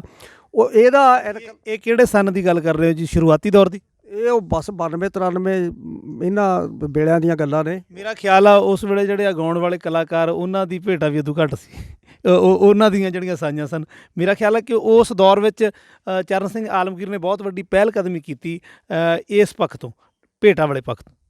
ਚਲੋ ਇਹ ਤਾਂ ਤੁਹਾਡਾ ਪਿਆਰ ਆ, ਤੁਸੀਂ ਇਹ ਮਾਣ ਦੇ ਰਹੇ ਹੋ, ਪਰ ਗੱਲ ਇਹ ਜ਼ਰੂਰ ਆ ਵੀ ਇਹ ਇਨਕਲਾਬ ਲਿਆਂਦਾ ਜ਼ਰੂਰ ਆ, ਇਹ ਆਰਥਿਕ ਇਨਕਲਾਬ। ਜੀ ਆਲਮਗੀਰ ਸਾਹਿਬ, ਇਹਦੇ ਨਾਲ ਇੱਕ ਜੁੜਦਾ ਹੋਰ ਸਵਾਲ ਹੈ। ਤੁਸੀਂ ਅੱਜ ਸੰਗਤ ਨੇ ਤੁਹਾਨੂੰ ਜਿੱਥੇ ਇੱਕ ਪ੍ਰਚਾਰਕ ਦੇ ਤੌਰ 'ਤੇ ਪਿਆਰ ਦਿੱਤਾ, ਉੱਥੇ ਨਾਲ ਹੀ ਤੁਹਾਨੂੰ ਬਕਾਇਦਾ ਸ਼੍ਰੋਮਣੀ ਗੁਰਦੁਆਰਾ ਪ੍ਰਬੰਧਕ ਕਮੇਟੀ ਦੀ ਇੱਕ ਮੈਂਬਰ ਦੇ ਤੌਰ 'ਤੇ ਸੇਵਾ ਵੀ ਦਿੱਤੀ ਹੈ, ਅਤੇ ਤੁਸੀਂ ਸ਼੍ਰੋਮਣੀ ਕਮੇਟੀ ਦੇ ਮੈਂਬਰ ਹੋਣ ਦੇ ਨਾਤੇ ਢਾਡੀਆਂ ਦਾ ਪ੍ਰਚਾਰਕਾਂ ਦਾ ਮਿਆਰ ਉੱਚਾ ਚੁੱਕਣ ਲਈ, ਉਹਨਾਂ ਦਾ ਆਰਥਿਕ ਪੱਖ ਉੱਚਾ ਚੁੱਕਣ ਲਈ ਕੀ ਆਪਣੀ ਇਸ ਕਾਰਜਕਾਲ ਦੌਰਾਨ ਕੀ ਸੇਵਾਵਾਂ ਨਿਭਾਈਆਂ, ਉਹ ਵੀ ਸੰਗਤ ਨਾਲ ਸਾਂਝੀਆਂ ਕਰੋ। ਹਾਂਜੀ, ਇਹ ਵੀ ਬਹੁਤ ਵੱਡਾ ਇੱਕ ਮਾਣ ਆ, ਕਿਉਂਕਿ ਸ਼੍ਰੋਮਣੀ ਗੁਰਦੁਆਰਾ ਪ੍ਰਬੰਧਕ ਕਮੇਟੀ ਦੁਨੀਆ ਦੀ ਇੱਕੋ ਇੱਕ ਉਹ ਗੌਰਵਮਈ ਸੰਸਥਾ ਜਿਹੜੀ ਸੰਸਥਾ ਪੂਰੇ ਸੰਸਾਰ ਦੇ ਵਿੱਚ ਕਿਸੇ ਕਮਿਊਨਿਟੀ ਵੱਲੋਂ ਵੋਟਾਂ ਦੇ ਨਾਲ ਚੁਣੀ ਜਾਂਦੀ ਹੈ। ਅਤੇ ਇਹ ਇੱਕ ਐਡਾ ਵੱਡਾ ਸਾਡਾ ਹਾਊਸ ਆ, ਜਿਹੜਾ ਹਾਊਸ ਗੁਰਦੁਆਰਿਆਂ ਦੀ ਸੇਵਾ ਸੰਭਾਲ, ਸਿੱਖੀ ਦੇ ਪ੍ਰਚਾਰ ਪ੍ਰਸਾਰ ਅਤੇ ਮਰਿਆਦਾ ਨੂੰ ਕਾਇਮ ਰੱਖਣ ਵਾਸਤੇ ਇਹ ਸੇਵਾ ਕਰ ਰਿਹਾ। ਸੋ ਇਸ ਸ਼੍ਰੋਮਣੀ ਗੁਰਦੁਆਰਾ ਪ੍ਰਬੰਧਕ ਕਮੇਟੀ ਦੇ 190 ਮੈਂਬਰੀ ਹਾਊਸ ਦੇ ਵਿੱਚ ਇੱਕ ਢਾਡੀ ਨੂੰ ਪ੍ਰਤੀਨਿਧਤਾ ਮਿਲਣੀ, ਨੁਮਾਇੰਦਗੀ ਮਿਲਣੀ, ਇਹ ਤਾਂ ਮੈਂ ਕਹਿੰਦਾ ਵੀ ਸਾਰੇ ਢਾਡੀ ਪਰਿਵਾਰ ਦਾ ਮਾਣ ਵਧਿਆ।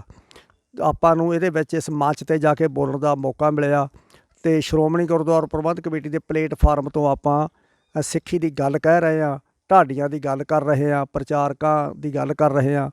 ਸੋ ਇਹਦੇ ਵਿੱਚ ਕਿਉਂਕਿ ਜਦੋਂ ਆਪਾਂ ਨੂੰ ਕੋਈ ਮੌਕਾ ਮਿਲਦਾ, ਕੋਈ ਸਟੇਜ ਮਿਲਦੀ ਆ, ਫਿਰ ਹੀ ਬੰਦਾ ਉੱਥੇ ਜਾ ਕੇ ਕੋਈ ਗੱਲ ਕਰ ਸਕਦਾ, ਕਿਉਂਕਿ ਜਿਹੜੇ ਅਦਾਰੇ ਦੇ ਵਿੱਚ ਵੀ ਆਪਾਂ ਨੁਮਾਇੰਦਗੀ ਕਰਨੀ ਹੋਵੇ ਤੇ ਉਹਦੇ ਵਿੱਚ ਉਹੀ ਲੋਕ ਹੀ ਬਹੁਤੀ ਵਧੀਆ ਪਰਫਾਰਮੈਂਸ ਦੇ ਸਕਦੇ ਨੇ, ਆਊਟਪੁੱਟ ਦੇ ਸਕਦੇ ਨੇ, ਜਿਹੜੇ ਉਸ ਅਦਾਰੇ ਨੂੰ ਸਮਰਪਿਤ ਹੋਣ ਤੇ ਮਤਲਬ ਉਹ ਖੇਤਰ ਦੇ ਵਿੱਚ ਪੂਰੇ ਹੋਣ, ਉਹਨਾਂ ਕੋਲੇ ਉਹ ਸਾਰੀ ਪੜ੍ਹਾਈ ਹੋਵੇ ਤੇ ਸਾਰੀ ਵਿੱਦਿਆ ਹੋਵੇ ਤੇ ਉਸ ਖੇਤਰ ਦਾ ਬੰਦਾ ਹੀ ਉੱਥੇ ਜਾਵੇ। ਕਿਉਂਕਿ ਸ਼੍ਰੋਮਣੀ ਗੁਰਦੁਆਰਾ ਪ੍ਰਬੰਧਕ ਕਮੇਟੀ ਦੇ ਵਿੱਚ ਜਦੋਂ ਪ੍ਰਚਾਰਕ ਜਾਣਗੇ ਤਾਂ ਪ੍ਰਚਾਰ ਜ਼ਰੂਰ ਮਜ਼ਬੂਤ ਹੋਊਗਾ। ਸੋ ਮੈਂ ਕੋਸ਼ਿਸ਼ ਕੀਤੀ ਆ ਬੁਲਾਰਿਆਂ ਨੂੰ, ਪ੍ਰਚਾਰਕਾਂ ਨੂੰ, ਇਹਨਾਂ ਨੂੰ ਆਰਥਿਕ ਤੌਰ 'ਤੇ ਮਜ਼ਬੂਤ ਕਰਨ ਵਾਸਤੇ ਹਮੇਸ਼ਾ ਆਵਾਜ਼ ਉਠਾਉਂਦਾ ਰਿਹਾ, ਕਿਉਂਕਿ ਮੈਂ ਪਹਿਲਾਂ ਬੇਨਤੀ ਕੀਤੀ ਸੀ, ਉਦੋਂ ਸ਼੍ਰੋਮਣੀ ਕਮੇਟੀ ਦੇ ਪ੍ਰਧਾਨ ਜਥੇਦਾਰ ਅਵਤਾਰ ਸਿੰਘ ਮੱਕੜ ਸਾਹਿਬ ਸਨ, ਉਹਨਾਂ ਨੂੰ ਮੈਂ ਬੇਨਤੀ ਕੀਤੀ ਸੀ, ਮੈਂ ਕਿਹਾ ਧਿਆਨ ਦਿਓ ਪ੍ਰਧਾਨ ਜੀ, ਬਈ ਢਾਡੀ ਜਥੇ ਸਟੇਜਾਂ 'ਤੇ ਜਾਂਦੇ ਨੇ, ਪੂਰਾ ਸਮਾਂ ਇਹ ਆਪਦੇ ਪਰਿਵਾਰਾਂ ਨੂੰ ਛੱਡ ਕੇ, ਬੱਚਿਆਂ ਨੂੰ ਛੱਡ ਕੇ ਸਟੇਜਾਂ 'ਤੇ ਇਹ ਸਮਰਪਿਤ ਰਹਿੰਦੇ ਨੇ, ਵੀ ਹੋਰ ਤਾਂ ਕੋਈ ਸੋਰਸ ਨਹੀਂ ਇਹਨਾਂ ਕੋਲੇ ਕਮਾਈ ਦਾ, ਵੀ ਤੁਸੀਂ ਘੱਟੋ ਘੱਟ ਜਿਹੜੀਆਂ ਸਟੇਜਾਂ ਇਹ ਸਟੇਜਾਂ ਦੇ ਉੱਤੇ ਜਦੋਂ ਬੋਲਦੇ ਆ, ਉਹ ਸਟੇਜਾਂ ਇਹਨਾਂ ਨੂੰ ਲੋਕ ਸੰਗਤ ਇਹਨਾਂ ਨੂੰ ਇਨਾਮ ਦਿੰਦੀ ਆ, ਬਈ ਉਹ ਤੁਸੀਂ ਚੁੱਕਿਆ ਨਾ ਕਰੋ। ਗੁਰਦੁਆਰਾ ਸਾਹਿਬ ਦੇ ਜਿਹੜੇ ਪ੍ਰਬੰਧਕ ਨੇ ਉਹ ਚੁੱਕਿਆ ਨਾ ਕਰਨ। ਪਹਿਲਾਂ ਉਹ ਸਟੇਜਾਂ ਚੁੱਕ ਲੈਂਦੇ ਸੀ, ਉਹ ਜਿੰਨੇ ਤੁਹਾਨੂੰ ਇਨਾਮ ਬਣਦੇ ਸੀ ਸਟੇਜ ਦੇ ਉੱਤੇ ਉਹ ਸਾਰੇ ਉਹ ਪ੍ਰਬੰਧਕ ਚੁੱਕ ਲੈਂਦੇ ਸੀ ਤੇ ਬਾਅਦ ਦੇ ਵਿੱਚ ਤੁਹਾਨੂੰ ਉਹ ਦਿੰਦੇ ਸੀ ਆਪਦੇ ਵੱਲੋਂ ਪੇਮੈਂਟ। ਚਲੋ ਉਹਨਾਂ ਨੇ ਗੱਲ ਮੰਨ ਲਈ ਤੇ ਉਸ ਤੋਂ ਬਾਅਦ ਇਹ ਸਾਰੇ ਗੁਰਦੁਆਰਿਆਂ ਦੇ ਵਿੱਚ ਇਹ ਲੈਟਰਾਂ ਆ ਗਈਆਂ ਸੀ ਤੇ ਹੁਣ ਵੀ ਮਤਲਬ ਇਹ ਲਾਗੂ ਆ, ਇਹ ਇੰਪਲੀਮੈਂਟ ਆ ਕਿ ਜਿੰਨੇ ਸਟੇਜਾਂ ਦੇ ਉੱਤੇ ਇਨਾਮ ਬਣਦੇ ਨੇ, ਜੋ ਸੰਗਤਾਂ ਖੁਸ਼ ਹੋ ਕੇ ਦਿੰਦੀਆਂ ਨੇ, ਮਾਣ ਕਰਦੀਆਂ ਨੇ, ਹੌਸਲਾ ਅਫਜ਼ਾਈ ਕਰਦੀਆਂ ਨੇ, ਉਹ ਸਾਰੇ ਢਾਡੀਆਂ ਨੂੰ ਹੀ ਮਿਲਦੇ ਆ। ਇਸ ਤੋਂ ਇਲਾਵਾ ਵੀ ਮੈਂ ਜਾਚਕ ਸਾਹਿਬ ਕੋਸ਼ਿਸ਼ ਕਰਦਾ ਰਹਿਣਾ, ਮੈਨੇਜਰ ਸਾਹਿਬਾਨ ਨੂੰ ਫੋਨ ਕਰਦਾ ਰਹਿਣਾ ਕਿ ਜਦੋਂ ਵੀ ਢਾਡੀ ਜੱਥੇ ਗੁਰਦੁਆਰਾ ਸਾਹਿਬ ਆਉਣ, ਉਹਨਾਂ ਨੂੰ ਇਕੱਲਾ ਸਟੇਜ 'ਤੇ ਟਾਈਮ ਨਹੀਂ ਚਾਹੀਦਾ ਹੁੰਦਾ, ਉਹਨਾਂ ਨੂੰ ਮਾਣ ਸਨਮਾਨ ਵੀ ਚਾਹੀਦਾ ਹੁੰਦਾ।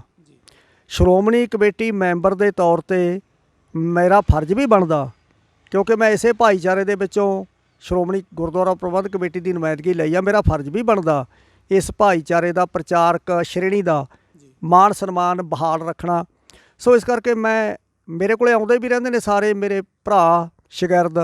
ਸੋ ਮੈਂ ਮੈਨੇਜਰ ਸਾਹਿਬਾਨ ਨੂੰ ਇਹ ਆਮ ਹਰੇਕ ਪ੍ਰੋਗਰਾਮ 'ਤੇ ਫੋਨ ਕਰਕੇ ਇਹ ਬੇਨਤੀ ਜ਼ਰੂਰ ਕਰਦਾ ਰਹਿਣਾ ਵੀ ਜਦੋਂ ਇਹ ਆਉਣ ਇਹਨਾਂ ਦਾ ਮਾਣ ਸਨਮਾਨ ਵੀ ਕਰਨਾ ਤੇ ਇਹਨਾਂ ਨੂੰ ਸਟੇਜਾਂ ਦੇ ਉੱਤੇ ਟਾਈਮ ਦੇਣਾ ਤੇ ਜਿੰਨਾ ਵੀ ਟਾਈਮ ਵੱਧ ਤੋਂ ਵੱਧ ਮਿਲ ਸਕੇ ਟਾਈਮ ਦੇਣਾ।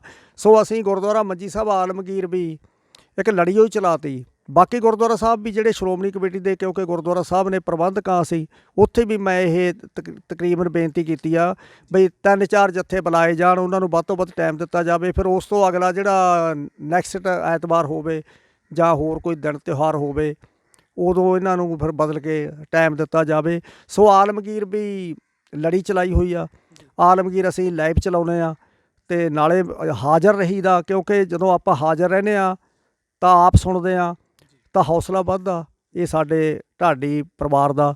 ਸੋ ਇਸ ਕਰਕੇ ਮੈਂ ਬੜਾ ਧਿਆਨ ਦੇ ਰਿਹਾ, ਕਿਉਂਕਿ ਮੈਂ ਚਾਹੁੰਦਾ ਵੀ ਮਤਲਬ ਜਿਹੜਾ ਢਾਡੀਆਂ ਦਾ ਭਵਿੱਖ ਆ ਇਹ ਬਹੁਤ ਉਜਲਾ ਹੋਣਾ ਚਾਹੀਦਾ। ਆਉਣ ਵਾਲੇ ਸਮੇਂ ਦੇ ਵਿੱਚ ਵੱਧ ਤੋਂ ਵੱਧ ਨੌਜਵਾਨ ਢਾਡੀ ਬਣਨ, ਸਟੇਜਾਂ 'ਤੇ ਆਉਣ।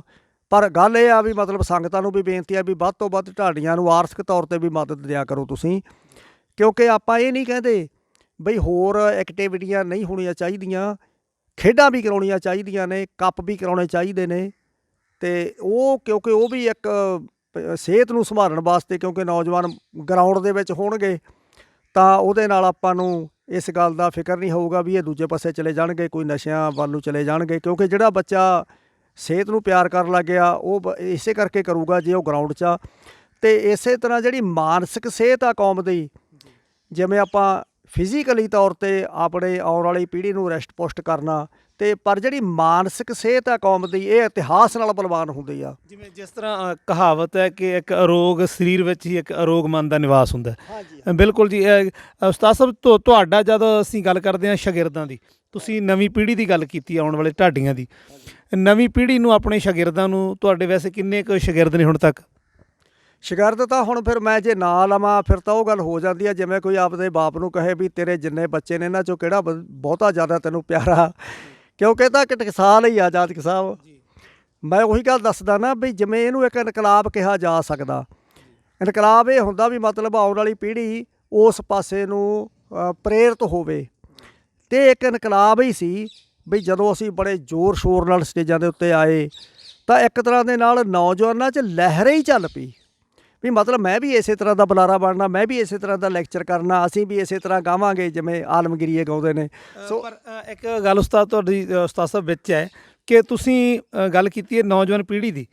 ਅੱਜ ਢਾਡੀ ਬਹੁਤ ਬਣ ਰਹੇ ਨੇ, ਪਰ ਇੱਕ ਪੱਖ ਇਹ ਵੀ ਵੇਖਿਆ ਗਿਆ ਕਿ ਜਿਹੜਾ ਆਮ ਤੌਰ 'ਤੇ ਬਹੁਤਾਤ ਐਸੀ ਹੈ ਜਿਹੜਾ ਚਾਹੁੰਦਾ ਹੈ ਕਿ ਮੈਂ ਢਾਡੀ ਬਣਾ ਅਤੇ ਜਲਦੀ ਜਲਦੀ ਮੇਰਾ ਕੈਨੇਡਾ ਦਾ ਵੀਜ਼ਾ ਲੱਗ ਜਾਏ, ਮੈਂ ਵਿਦੇਸ਼ ਚਲਾ ਜਾਵਾਂ।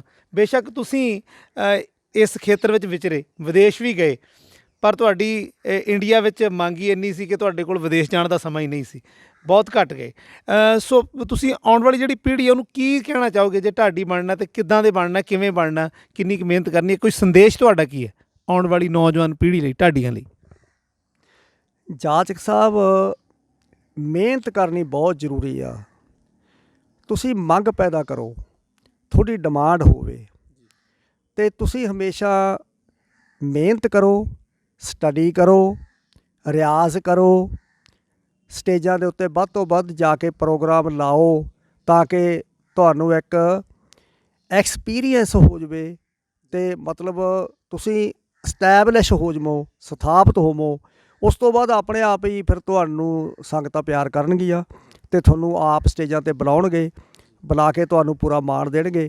ਇਹ ਮੈਂ ਜ਼ਰੂਰ ਕਹੂੰਗਾ ਵੀ ਤੁਸੀਂ ਮਿਹਨਤ ਜ਼ਰੂਰ ਕਰੋ, ਮਿਹਨਤ ਕਰਨ ਦੇ ਨਾਲ ਆਪਣਾ ਮੁੱਲ ਪੈਣਾ। ਅਤੇ ਅਸੀਂ ਵੀ ਗਏ ਹਾਂ, ਜਿੱਥੇ ਵੀ ਕਿਤੇ ਗਏ ਹਾਂ, ਮੈਂ ਤਾਂ ਜਾਤਕ ਸਾਹਿਬ, ਮੈਂ ਤਾਂ ਤੁਹਾਨੂੰ ਪਹਿਲਾਂ ਬੇਨਤੀ ਕੀਤੀ ਆ ਵੀ ਮੈਂ ਮੁੱਲ ਜ਼ਰੂਰ ਪਵਾਇਆ। ਇਸ ਤਰ੍ਹਾਂ ਨਹੀਂ ਕਦੇ ਵੀ ਗਏ ਵੀ ਮਤਲਬ ਜਿੱਥੇ ਕੋਈ ਆਪਾਂ ਨੂੰ ਸੱਦਾ ਪੱਤਰ ਹੀ ਨਹੀਂ ਜਾਂ ਸੱਦ ਪੁੱਛੇ ਹੀ ਨਹੀਂ ਬਈ ਉੱਥੇ ਆਪਾਂ ਜਾਈਏ, ਇਸ ਤਰ੍ਹਾਂ ਦਾ ਕਦੇ ਮੌਕਾ ਨਹੀਂ ਮਿਲਿਆ। ਜਿੱਥੇ ਵੀ ਕਿਤੇ ਗਏ ਹਾਂ ਬੁਲਾਏ ਹੋਏ ਗਏ ਹਾਂ, ਚਾਹੇ ਵਿਦੇਸ਼ਾਂ ਨੂੰ ਵੀ ਗਏ ਹਾਂ, ਕੈਨੇਡਾ ਵੀ ਗਏ ਹਾਂ, ਅਸੀਂ ਬੁਲਾਏ 'ਤੇ ਗਏ ਹਾਂ ਕਿਉਂਕਿ ਸਾਨੂੰ ਭਰਾਵਾਂ ਨੇ ਪਿਆਰ ਬਹੁਤ ਕੀਤਾ। ਕਿਉਂਕਿ ਅਸੀਂ ਕੈਨੇਡਾ ਵੀ ਗਏ ਸੀ, ਬਾਕੀ ਸਿੰਗਾਪੁਰ, ਮਲੇਸ਼ੀਆ, ਥਾਈਲੈਂਡ, ਇਹਨਾਂ ਮੁਲਕਾਂ ਦੇ ਵਿੱਚ ਵੀ ਗਏ ਸੀ। ਪਰ ਉਸ ਤੋਂ ਬਾਅਦ ਕਿਉਂਕਿ ਡਿਮਾਂਡ ਇੰਨੀ ਜ਼ਿਆਦਾ ਹੋਣ ਕਰਕੇ ਬਹੁਤਾ ਸਮਾਂ ਨਹੀਂ ਕਿਤੇ ਵੀ ਦੇ ਸਕੇ। ਬਸ ਜਿੰਨਾ ਸਮਾਂ ਵੀ ਕਿਤੇ ਬੁਲਾਇਆ ਅਸੀਂ ਬੁਲਾਏ 'ਤੇ ਗਏ ਹਾਂ। ਮੈਂ ਇਹ ਜ਼ਰੂਰ ਆਪਦੇ ਸ਼ਾਗਿਰਦਾਂ ਨੂੰ ਸਾਰਿਆਂ ਨੂੰ ਬੇਨਤੀ ਕਰੂੰ ਬਈ ਬੇਟੇ ਵੱਧ ਤੋਂ ਵੱਧ ਮਿਹਨਤ ਕਰੋ।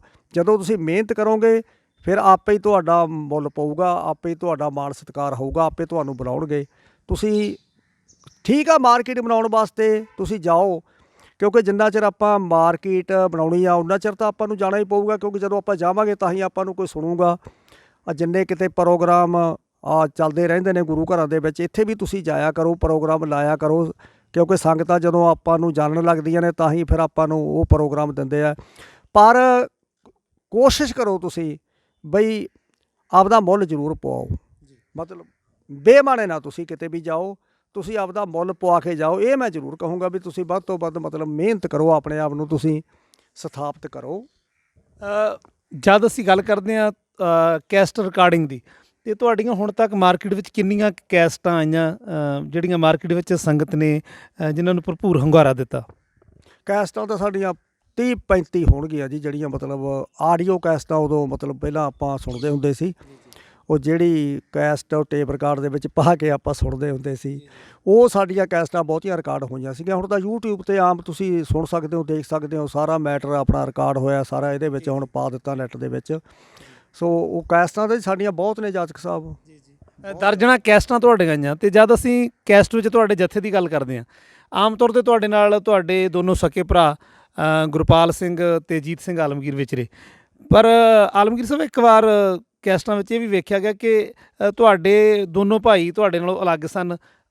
ਕੈਸਟ ਦੇ ਵਿੱਚ ਸ਼ਾਇਦ ਤੁਹਾਡੇ ਨਾਲ ਰਿਸ਼ਪਾਲ ਸਿੰਘ ਪਮਾਲ ਹੋਰਾਂ ਦੇ ਸਾਥੀ ਮਨਮੋਹਨ ਸਿੰਘ ਪਮਾਲ ਹੋਣੀ, ਜਗਦੇਵ ਸਿੰਘ ਜੱਗਾ, ਸ਼ਾਇਦ ਇਸ ਤਰ੍ਹਾਂ ਕੁਝ ਬਦਲਾਅ ਆਇਆ। ਉਹਦਾ ਕਾਰਨ ਕੀ ਸੀ? ਕੋਈ ਭਰਾਵਾਂ ਵਿੱਚ ਨਾਰਾਜ਼ਗੀ ਸੀ? ਉਹ ਫਿਰ ਜਿਵੇਂ ਘਰਾਂ ਦੇ ਵਿੱਚ ਕਿਤੇ ਕਿਤੇ ਤਾਂ ਇਸ ਤਰ੍ਹਾਂ ਦਾ ਮਾਹੌਲ ਬਣ ਹੀ ਜਾਂਦਾ, ਅਤੇ ਉਹ ਬਸ ਪਰਿਵਾਰਕ ਤੌਰ 'ਤੇ ਹੀ ਉਹ ਘਰੇ ਸਾਡਾ ਥੋੜ੍ਹਾ ਜਿਹਾ ਇੱਕ ਦੂਜੇ ਦੇ ਨਾਲ ਫਰਕ ਪਿਆ ਸੀਗਾ। ਪਰ ਵਾਹਿਗੁਰੂ ਨੇ ਕਿਰਪਾ ਕਰਤੀ, ਉਦੋਂ ਵੀ ਅਸੀਂ ਬਾਹਰ ਨਹੀਂ ਕਿਤੇ ਜਾ ਸਕੇ। ਉਦੋਂ ਵੀ ਉਹ ਰਿਸ਼ਪਾਲ ਸਿੰਘ ਪਮਾਲ ਦੇ ਨਾਲ ਇਹ ਭਰਾ ਚਲੇ ਗਏ ਤੇ ਮੈਂ ਆਪਦੇ ਸਾਥੀਆਂ ਨੂੰ ਲੈ ਕੇ ਸਟੇਜਾਂ ਤੇ ਚਲਿਆ ਗਿਆ। ਬਾ ਫਿਰ ਸੰਗਤਾਂ ਨੇ ਸਾਨੂੰ ਫੇਰ ਇਕੱਠੇ ਕਰਤਾ। ਅੱਜ ਤੁਹਾਡੇ ਜਥੇ ਵਿੱਚ, ਕਿਉਂਕਿ ਤੁਹਾਡੇ ਭਾਈ ਸਾਹਿਬ ਸਰੰਗੀ ਮਾਸਟਰ ਗੁਰਪਾਲ ਸਿੰਘ ਇਸ ਦੁਨੀਆ ਤੋਂ ਕੂਚ ਕਰ ਗਏ ਨੇ, ਤੇ ਅੱਜ ਤੁਹਾਡੇ ਜਥੇ ਵਿੱਚ ਕੌਣ ਸੇਵਾ ਕਰ ਰਿਹਾ ਨਾਲ ਤੁਹਾਡੇ?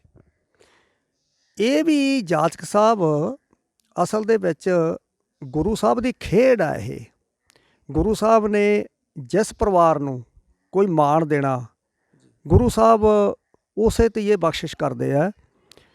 ਇਹ ਵੀ ਇੱਕ ਚਮਤਕਾਰ ਆ, ਅਰਦਾਸ ਆ, ਬੇਨਤੀ ਆ।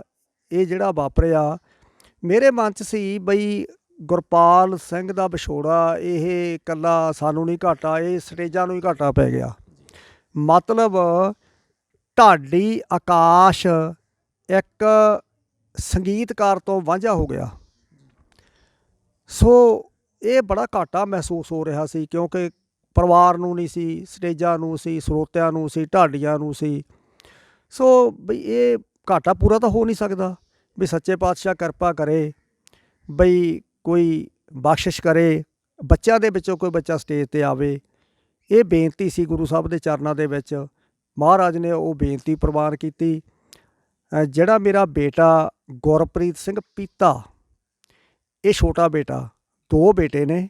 ਵੱਡੇ ਬੇਟੇ ਦਾ ਨਾਮ ਆ ਗੁਰਦੀਪ ਸਿੰਘ ਅਤੇ ਛੋਟੇ ਬੇਟੇ ਦਾ ਨਾਮ ਆ ਗੁਰਪ੍ਰੀਤ ਸਿੰਘ। ਅਤੇ ਇਹਨਾਂ ਨੂੰ ਸ਼ੌਕ ਹੈ ਦੋਹਾਂ ਨੂੰ, ਕਿਉਂਕਿ ਪਹਿਲਾਂ ਵੀ ਆਪਾਂ ਗੱਲ ਕੀਤੀ ਆ ਵੀ ਘਰ ਦਾ ਜਿਹੜਾ ਮਾਹੌਲ ਹੁੰਦਾ ਉਹਦੇ ਵਿੱਚੋਂ ਬੱਚਾ ਮੁੱਢਲੇ ਗੁਣ ਗ੍ਰਹਿਣ ਕਰ ਹੀ ਲੈਂਦਾ, ਬੱਚਾ ਢਲ ਹੀ ਜਾਂਦਾ ਉਸ ਮਾਹੌਲ ਦੇ ਵਿੱਚ। ਸੋ ਗਾਉਣਾ ਇਹ ਤਾਂ ਆਮ ਜਿਹੜਾ ਹੁਣ ਪਰਿਵਾਰ ਹੀ ਮਤਲਬ ਇਸ ਲਾਈਨ ਦੇ ਵਿੱਚ ਆ, ਉਹਨਾਂ ਦੇ ਘਰ ਦੇ ਮਾਹੌਲ ਤੋਂ ਇਹ ਬੱਚਿਆਂ ਦੇ ਵਿੱਚ ਇਹ ਗੁਣ ਆ ਜਾਂਦਾ। ਸੋ ਇਸ ਕਰਕੇ ਇਹ ਬੱਚੇ ਦੋਵੇਂ ਗਾਉਣ ਦਾ ਸ਼ੌਕ ਰੱਖਦੇ ਨੇ। ਗੁਰਦੀਪ ਵੀ ਗਾ ਲੈਂਦਾ ਵਧੀਆ, ਅਤੇ ਪਰ ਇਹ ਪੀਤੇ ਨੇ ਸਰੰਗੀ ਸਿੱਖਣੀ ਸ਼ੁਰੂ ਕਰਤੀ। ਚਲੋ ਮੈਂ ਮਹਾਰਾਜ ਦਾ ਸ਼ੁਕਰਾਨਾ ਕੀਤਾ, ਸੱਚੇ ਪਾਤਸ਼ਾਹ ਪਤਾ ਨਹੀਂ ਤਾਂ ਇਹ ਸੰਗਤਾਂ ਦੀਆਂ ਦੁਆਵਾਂ ਕਰਕੇ ਹੋਇਆ, ਅਰਦਾਸ ਬੇਨਤੀ ਕਰਕੇ ਹੋਇਆ ਬਈ, ਕਿਉਂਕਿ ਤੁਹਾਡੇ ਘਰੇ ਤਾਂ ਖੇਡਾਂ ਨੇ, ਇਹ ਤਾਂ ਤੁਸੀਂ, ਇਹ ਤੁਹਾਡੀ ਲੀਲਾ, ਇਹ ਤਾਂ ਕਿਰਪਾ ਤੁਸੀਂ ਆਪ ਹੀ ਕਰ ਸਕਦੇ ਹੋ। ਸੋ ਪੀਤਾ ਸਟੇਜਾਂ ਦੇ ਉੱਤੇ ਆ ਗਿਆ। ਸਟੇਜਾਂ ਦੇ ਉੱਤੇ ਆ ਕੇ ਇਹ ਸਾਡੇ ਨਾਲ ਸਟੇਜਾਂ 'ਤੇ ਜਾਣ ਲੱਗ ਪਿਆ। ਅਤੇ ਹੁਣ ਅਸੀਂ ਸੰਗਤਾਂ ਨੂੰ ਇਸ ਗੱਲ ਦੀ ਵਧਾਈ ਵੀ ਦੇਣੀ ਚਾਹੁੰਦੇ ਹਾਂ ਅਤੇ ਧੰਨਵਾਦ ਵੀ ਕਰਨਾ ਚਾਹੁੰਦੇ ਹਾਂ ਕਿ ਵੀਰੋ ਤੁਹਾਡੀਆਂ ਅਰਦਾਸਾਂ ਹੀ ਨੇ ਬਈ ਇਹ ਪਰਿਵਾਰ ਨੂੰ ਐਡਾ ਵੱਡਾ ਮਾਣ ਮਿਲਿਆ। ਤੀਜੀ ਪੀੜ੍ਹੀ ਢਾਡੀ ਕਲਾਂ 'ਚ ਪ੍ਰਵੇਸ਼ ਕਰ ਗਈ। ਪਹਿਲਾਂ ਪਿਤਾ ਜੀ, ਫਿਰ ਅਸੀਂ, ਅਤੇ ਹੁਣ ਇਹ ਗੁਰਪ੍ਰੀਤ ਸਿੰਘ ਪੀਤਾ, ਇਹ ਹੁਣ ਮੇਰੇ ਨਾਲ ਸਰੰਗੀ ਵਜਾਉਂਦਾ ਸਟੇਜਾਂ 'ਤੇ।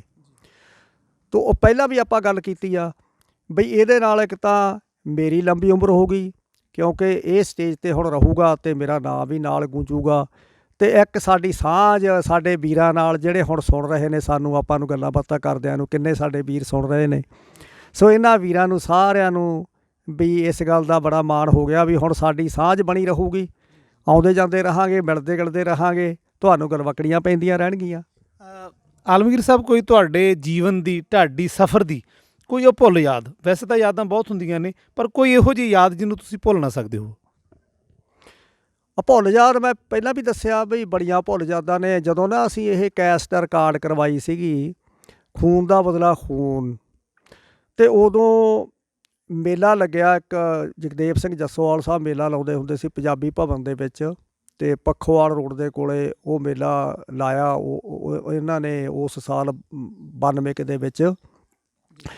ਅਤੇ ਉੱਥੇ ਫਿਰ ਮੈਂ ਇਹ ਵਾਰ ਆ ਜਿਹੜੀ ਊਧਮ ਸਿੰਘ ਦੀ ਇਹ ਪੇਸ਼ ਕੀਤੀ, ਅਤੇ ਲੈਕਚਰ ਉਸੇ ਤਰ੍ਹਾਂ ਹੀ ਕੀਤਾ, ਅਤੇ ਗਾਇਆ ਵੀ ਉਹਦੇ ਜੋਸ਼ ਦੇ ਨਾਲ ਹੀ। ਅਤੇ ਜਿੰਨੀ ਸਪੀਡ ਦੇ ਨਾਲ ਇਹ ਲੈਕਚਰ ਕੀਤਾ ਅਤੇ ਉਹ ਵਾਰਾਂ ਗਾਈਆਂ, ਉਹ ਦ੍ਰਿਸ਼ ਇਹੋ ਜਿਹਾ ਬੰਨਿਆ, ਇੰਨੇ ਜੋਸ਼ ਦੇ ਨਾਲ ਉਹ ਦ੍ਰਿਸ਼ ਪੇਸ਼ ਹੋ ਗਿਆ, ਇੱਕਦਮ ਸਾਰਾ ਪੰਡਾਲ ਉੱਠ ਖੜਿਆ ਸਾਡਾ ਮਾਣ ਕਰਨ ਵਾਸਤੇ। ਇੱਕਦਮ ਸਟੇਜ 'ਤੇ ਲਿਆ ਕੇ ਰੁਪਈਏ ਦੇਣ ਲੱਗੇ ਲੋਕ। ਅਤੇ ਉੱਥੇ ਸਾਡੇ ਸੁਰਿੰਦਰ ਨਾਥ ਜੀ ਗਵਰਨਰ ਸਾਹਿਬ ਆਏ ਹੋਏ ਸੀਗੇ, ਇੱਕ DC ਸਾਹਿਬ ਸੀ ਚੰਨੀ ਸਾਹਿਬ, ਉਹ ਕੋਲੇ ਬੈਠੇ ਸਨ, ਅਤੇ ਸਰਦਾਰ ਜਗਦੇਵ ਸਿੰਘ ਜੱਸੋਵਾਲ ਬੈਠੇ ਸੀ, ਇੱਕ ਸਤਵੀਰ ਸਿੰਘ ਜੀ ਪੰਜਾਬੀ ਟ੍ਰਿਬਿਊਨ ਦੇ ਉਹ ਸੰਪਾਦਕ ਸਾਹਿਬ, ਉਹ ਪੱਤਰਕਾਰ ਸਾਹਿਬ, ਉਹ ਉੱਥੇ ਬੈਠੇ ਸੀ, ਇਹ ਟੀਮ ਬੈਠੀ ਸੀ ਸਾਰੀ। ਅਤੇ ਜਦੋਂ ਲੋਕ ਆਏ ਨਾ, ਉਹ ਵਾਰ ਤੋਂ ਖੁਸ਼ ਹੋ ਕੇ ਸਾਨੂੰ ਰੁਪਈਏ ਦੇਣ, ਅਤੇ ਜਿਵੇਂ ਉਹ ਮੈਂ ਬੋਲਿਆ ਜਿੰਨੀ ਸਪੀਡ ਦੇ ਨਾਲ ਉਹ ਸਾਰਾ ਮੈਂ ਲੈਕਚਰ ਕੀਤਾ, ਅਤੇ ਉਹ ਗਵਰਨਰ ਸਾਹਿਬ ਕਹਿੰਦੇ ਜੈਸੇ ਗੜੇ ਬਰਸਤੇ ਹੈ ਐਸੇ ਨੋਟ ਬਰਸ ਰਹੇ ਹੈ। ਅਤੇ ਉਹ ਮੈਨੂੰ ਬਾਅਦ 'ਚ ਦੱਸਣ, ਮੈਨੂੰ ਕਹਿੰਦੇ ਗਵਰਨਰ ਸਾਹਿਬ ਬਹੁਤ ਪ੍ਰਭਾਵਿਤ ਹੋਏ। ਤੇ ਇਸ ਤਰ੍ਹਾਂ ਦੀਆਂ ਬੜੀਆਂ ਯਾਦਾਂ ਨੇ। ਇੱਕ ਵਾਰੀ ਤੁਹਾਨੂੰ ਯਾਦ ਹੀ ਆ ਬਈ ਅਸੀਂ ਗਏ ਸੀ ਇੱਕ ਪ੍ਰੋਗਰਾਮ 'ਤੇ, ਸ਼ਾਇਦ ਹੰਡਿਆਇਆ ਸਟੇਜ ਲੱਗੀ ਹੋਈ ਸੀਗੀ। ਉੱਥੇ ਮੈਂ ਲੈਕਚਰ ਕੀਤਾ, ਬੜੇ ਜੋਸ਼ ਨਾਲ ਮੈਂ ਬੋਲਿਆ ਅਤੇ 12 ਗਾਈਆਂ। ਉੱਥੇ SSP ਸਾਹਿਬ ਬੈਠੇ ਸੀਗੇ ਅਤੇ ਉਹ SSP ਸਾਹਿਬ ਇੱਕਦਮ ਇੰਨੇ ਪ੍ਰਭਾਵਿਤ ਹੋ ਗਏ। ਉਹ ਕਹਿੰਦੇ ਅੱਗ ਲਾਤੀ ਇਸ ਬੰਦੇ ਨੇ, ਕਹਿੰਦੇ ਕੌਣ ਆ ਇਹ ਬੰਦਾ? ਅਤੇ ਉੱਥੇ ਗੁਰਿੰਦਰਪਾਲ ਸਿੰਘ ਧਨੌਲਾ ਸਾਹਿਬ ਬੈਠੇ ਸੀ ਕੋਲੇ। ਉਹ ਕਹਿੰਦੇ ਜੀ ਇਹ ਚਰਨ ਸਿੰਘ ਆਲਮਗੀਰ, ਇਹ ਵਾਰ ਸੁਣਾ ਰਿਹਾ ਊਧਮ ਸਿੰਘ ਦੀ, ਜਿਹਨੇ ਲੰਡਨ ਦੇ ਵਿੱਚ ਜਾ ਕੇ ਅਡਵਾਇਰ ਤੋਂ ਬਦਲਾ ਲਿਆ ਸੀ। ਅਤੇ ਉਦੋਂ ਫਿਰ ਉਹ ਵੀ ਬੜੀ ਭੁੱਲ ਯਾਦ ਹੀ ਬਣੀ, ਕਿਉਂਕਿ ਉਹ ਬਾਅਦ ਦੇ ਵਿੱਚ ਗੱਲ ਵੀ ਬੜੀ ਸਟੇਜਾਂ 'ਤੇ ਹੋਈ ਅਤੇ ਉਹਦਾ ਜ਼ਿਕਰ ਵੀ ਬੜਾ ਹੋਇਆ। ਹੋਰ ਬੜੀਆਂ ਭੁੱਲ ਯਾਦਾਂ ਬਣੀਆਂ ਜਦੋਂ ਵੀ ਕਿਤੇ ਸਟੇਜਾਂ 'ਤੇ ਜਾ ਕੇ ਗਾਇਆ। ਇੱਕ ਵਾਰੀ ਮੈਂ ਤੁਹਾਨੂੰ ਦੱਸਦਾ, ਮਖੌਲ ਦੇ ਵਿੱਚ ਕਿਹਾ ਹੋਣਾ, ਇੱਕ ਬਜ਼ੁਰਗ ਕਹਿੰਦਾ ਵੀ ਮੇਰੀ ਗੱਲ ਸੁਣ ਲਓ, ਕਹਿੰਦਾ ਬਈ ਸਾਰੇ ਸੁਣ ਲਓ ਮੇਰੀ ਗੱਲ। ਕਹਿੰਦਾ ਜਦੋਂ ਮੈਂ ਮਰਨ ਲੱਗਿਆ, ਕਹਿੰਦਾ ਮੈਨੂੰ ਆਲਮਗੀਰੀਏ ਦੀ ਕੈਸਟ ਸੁਣਾ ਦਿਓ, ਕਹਿੰਦਾ ਕੈਸਟ ਸੁਣ ਕੇ ਕੇਰਾਂ ਸਾਰੇ ਟੱਬਰ ਦਾ ਸਿਰ ਪਲੋਸ ਦੂੰ, ਮਗਰੋਂ ਚਾਹੇ ਕਹਿੰਦਾ ਸੱਚਖੰਡ ਹੀ ਚਲਿਆ ਜਾਵਾਂ। ਵਾਹ ਜੀ ਵਾਹ। ਆਲਮਗੀਰ ਸਾਹਿਬ, ਤੁਸੀਂ ਸਾਨੂੰ ਆਪਣਾ ਕੀਮਤੀ ਸਮੇਂ ਵਿੱਚੋਂ ਕੁਝ ਵਕਤ ਦੇ ਕੇ ਨਿਵਾਜਿਆ। ਮੈਂ ਤੁਹਾਡਾ ਆਪਣੇ ਚੈਨਲ ਪੰਜਾਬੀ ਵਿਰਾਸਤ USA ਦੀ ਸਾਰੀ ਟੀਮ ਵੱਲੋਂ ਬਹੁਤ ਬਹੁਤ ਧੰਨਵਾਦੀ ਹਾਂ ਅਤੇ ਤੁਹਾਡੀ ਲੰਬੀ ਉਮਰ ਲਈ, ਤੁਹਾਡੀ ਤੰਦਰੁਸਤੀ ਲਈ ਕਾਮਨਾ ਕਰਦਾ ਹੋਇਆ ਗੁਰੂ ਚਰਨਾਂ ਵਿੱਚ ਅਰਦਾਸ ਕਰਦਾ ਹਾਂ ਕਿ ਤੁਸੀਂ ਔਰ ਤੁਹਾਡੀ ਆਉਣ ਵਾਲੀ ਪੀੜ੍ਹੀ ਇਸੇ ਤਰ੍ਹਾਂ ਕੌਮ ਦੀ ਸੇਵਾ ਕਰਦੇ ਰਹੋ। ਪੰਜਾਬੀ ਵਿਰਾਸਤ US ਵਾਲਿਆਂ ਨੂੰ ਸਾਰਿਆਂ ਨੂੰ, ਇਹ USA ਦੀ ਟੀਮ ਹੈ ਜਿਹੜੀ, ਇਹ ਬਹੁਤ ਵੱਡਾ ਦੁਨੀਆ ਤੱਕ ਪ੍ਰਚਾਰ ਪਹੁੰਚਾਉਣ ਦਾ, ਸਾਡੀ ਮਹਾਨ ਵਿਰਾਸਤ ਢਾਡੀ ਕਲਾ ਨੂੰ ਅਤੇ ਸਾਡੇ ਵਰਗੇ ਨਿਮਾਣੇ ਸੇਵਾਦਾਰਾਂ ਨੂੰ, ਤੁਹਾਡੇ ਭਰਾਵਾਂ ਨੂੰ, ਸਾਡੇ ਲੱਖਾਂ ਸਾਡੇ ਵੀਰ ਜਿਹੜੇ ਸਾਡੀ ਆਵਾਜ਼ ਦੇ ਨਾਲ ਜੁੜੇ ਹੋਏ ਨੇ, ਸਟੇਜਾਂ ਨਾਲ ਜੁੜੇ ਹੋਏ ਨੇ, ਘਰਾਂ 'ਚ ਬੈਠੇ ਨੇ, ਉਹਨਾਂ ਤੱਕ ਅੱਜ ਸਾਡੀ ਹਾਜ਼ਰੀ ਲਵਾਉਣ ਵਾਸਤੇ ਬਹੁਤ ਮਤਲਬ ਮਨ ਖੁਸ਼ ਹੋਇਆ। ਸਾਡੇ ਵੀਰਾਂ ਨੇ ਸਾਡੀ ਗੱਲਬਾਤ ਨੂੰ ਸੁਣਿਆ। ਇਹਦੇ ਲਈ ਤੁਹਾਡੀ ਇਹ ਸਾਰੀ ਜਿਹੜੀ ਟੀਮ ਆ, ਇਹ ਵਿਰਾਸਤ ਦੀ ਸੇਵਾ ਕਰ ਰਹੀ ਆ। ਅਣਮੁੱਲੀ ਵਿਰਾਸਤ, ਸਾਡੀ ਅਣਮੁੱਲੀ ਵਿਰਾਸਤ ਲੋਕਾਂ ਤੱਕ ਪਹੁੰਚਾਉਣ ਦੀ ਇਹ ਸੇਵਾ ਕਰ ਰਹੀ ਆ। ਸਾਰੀ ਟੀਮ ਦਾ ਧੰਨਵਾਦੀ ਹਾਂ ਅਤੇ ਜਾਚਕ ਸਾਹਿਬ ਤੁਹਾਡਾ ਬਹੁਤ ਧੰਨਵਾਦੀ ਹਾਂ, ਕਿਉਂਕਿ ਤੁਹਾਡੀ ਸੋਚ ਬਹੁਤ ਵਧੀਆ ਕਿ ਸਾਡੀ ਆਉਣ ਵਾਲੀ ਜਿਹੜੀ ਜਨਰੇਸ਼ਨ ਆ, ਇਹਦੇ ਤੱਕ ਸਾਡੇ ਸਟੇਜਾਂ ਦੇ ਜਿਹੜੇ ਬੁਲਾਰੇ ਨੇ, ਸਥਾਪਿਤ ਢਾਡੀ ਨੇ ਅਤੇ ਵਿਦਵਾਨ ਨੇ ਅਤੇ ਕੌਮ ਦੇ ਪ੍ਰਚਾਰਕ ਨੇ, ਇਹਨਾਂ ਦੇ ਰੂਬਰੂ ਕਰਵਾ ਰਹੇ ਹੋ, ਬਹੁਤ ਮਿਹਨਤ ਕਰ ਰਹੇ ਹੋ।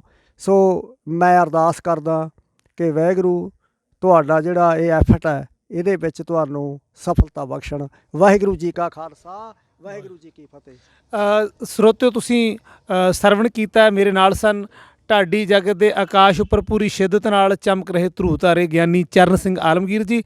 ਬੜੀ ਜਲਦ ਫਿਰ ਕਿਸੇ ਨਵੀਂ ਸ਼ਖਸੀਅਤ ਨੂੰ ਲੈ ਕੇ ਤੁਹਾਡੀ ਕਚਹਿਰੀ ਵਿੱਚ ਹਾਜ਼ਰ ਹੋਵਾਂਗੇ। ਤਦ ਤੱਕ ਲਈ ਇਜਾਜ਼ਤ ਦਿਓ। ਵਾਹਿਗੁਰੂ ਜੀ ਕਾ ਖਾਲਸਾ, ਵਾਹਿਗੁਰੂ ਜੀ ਕੀ ਫਤਿਹ।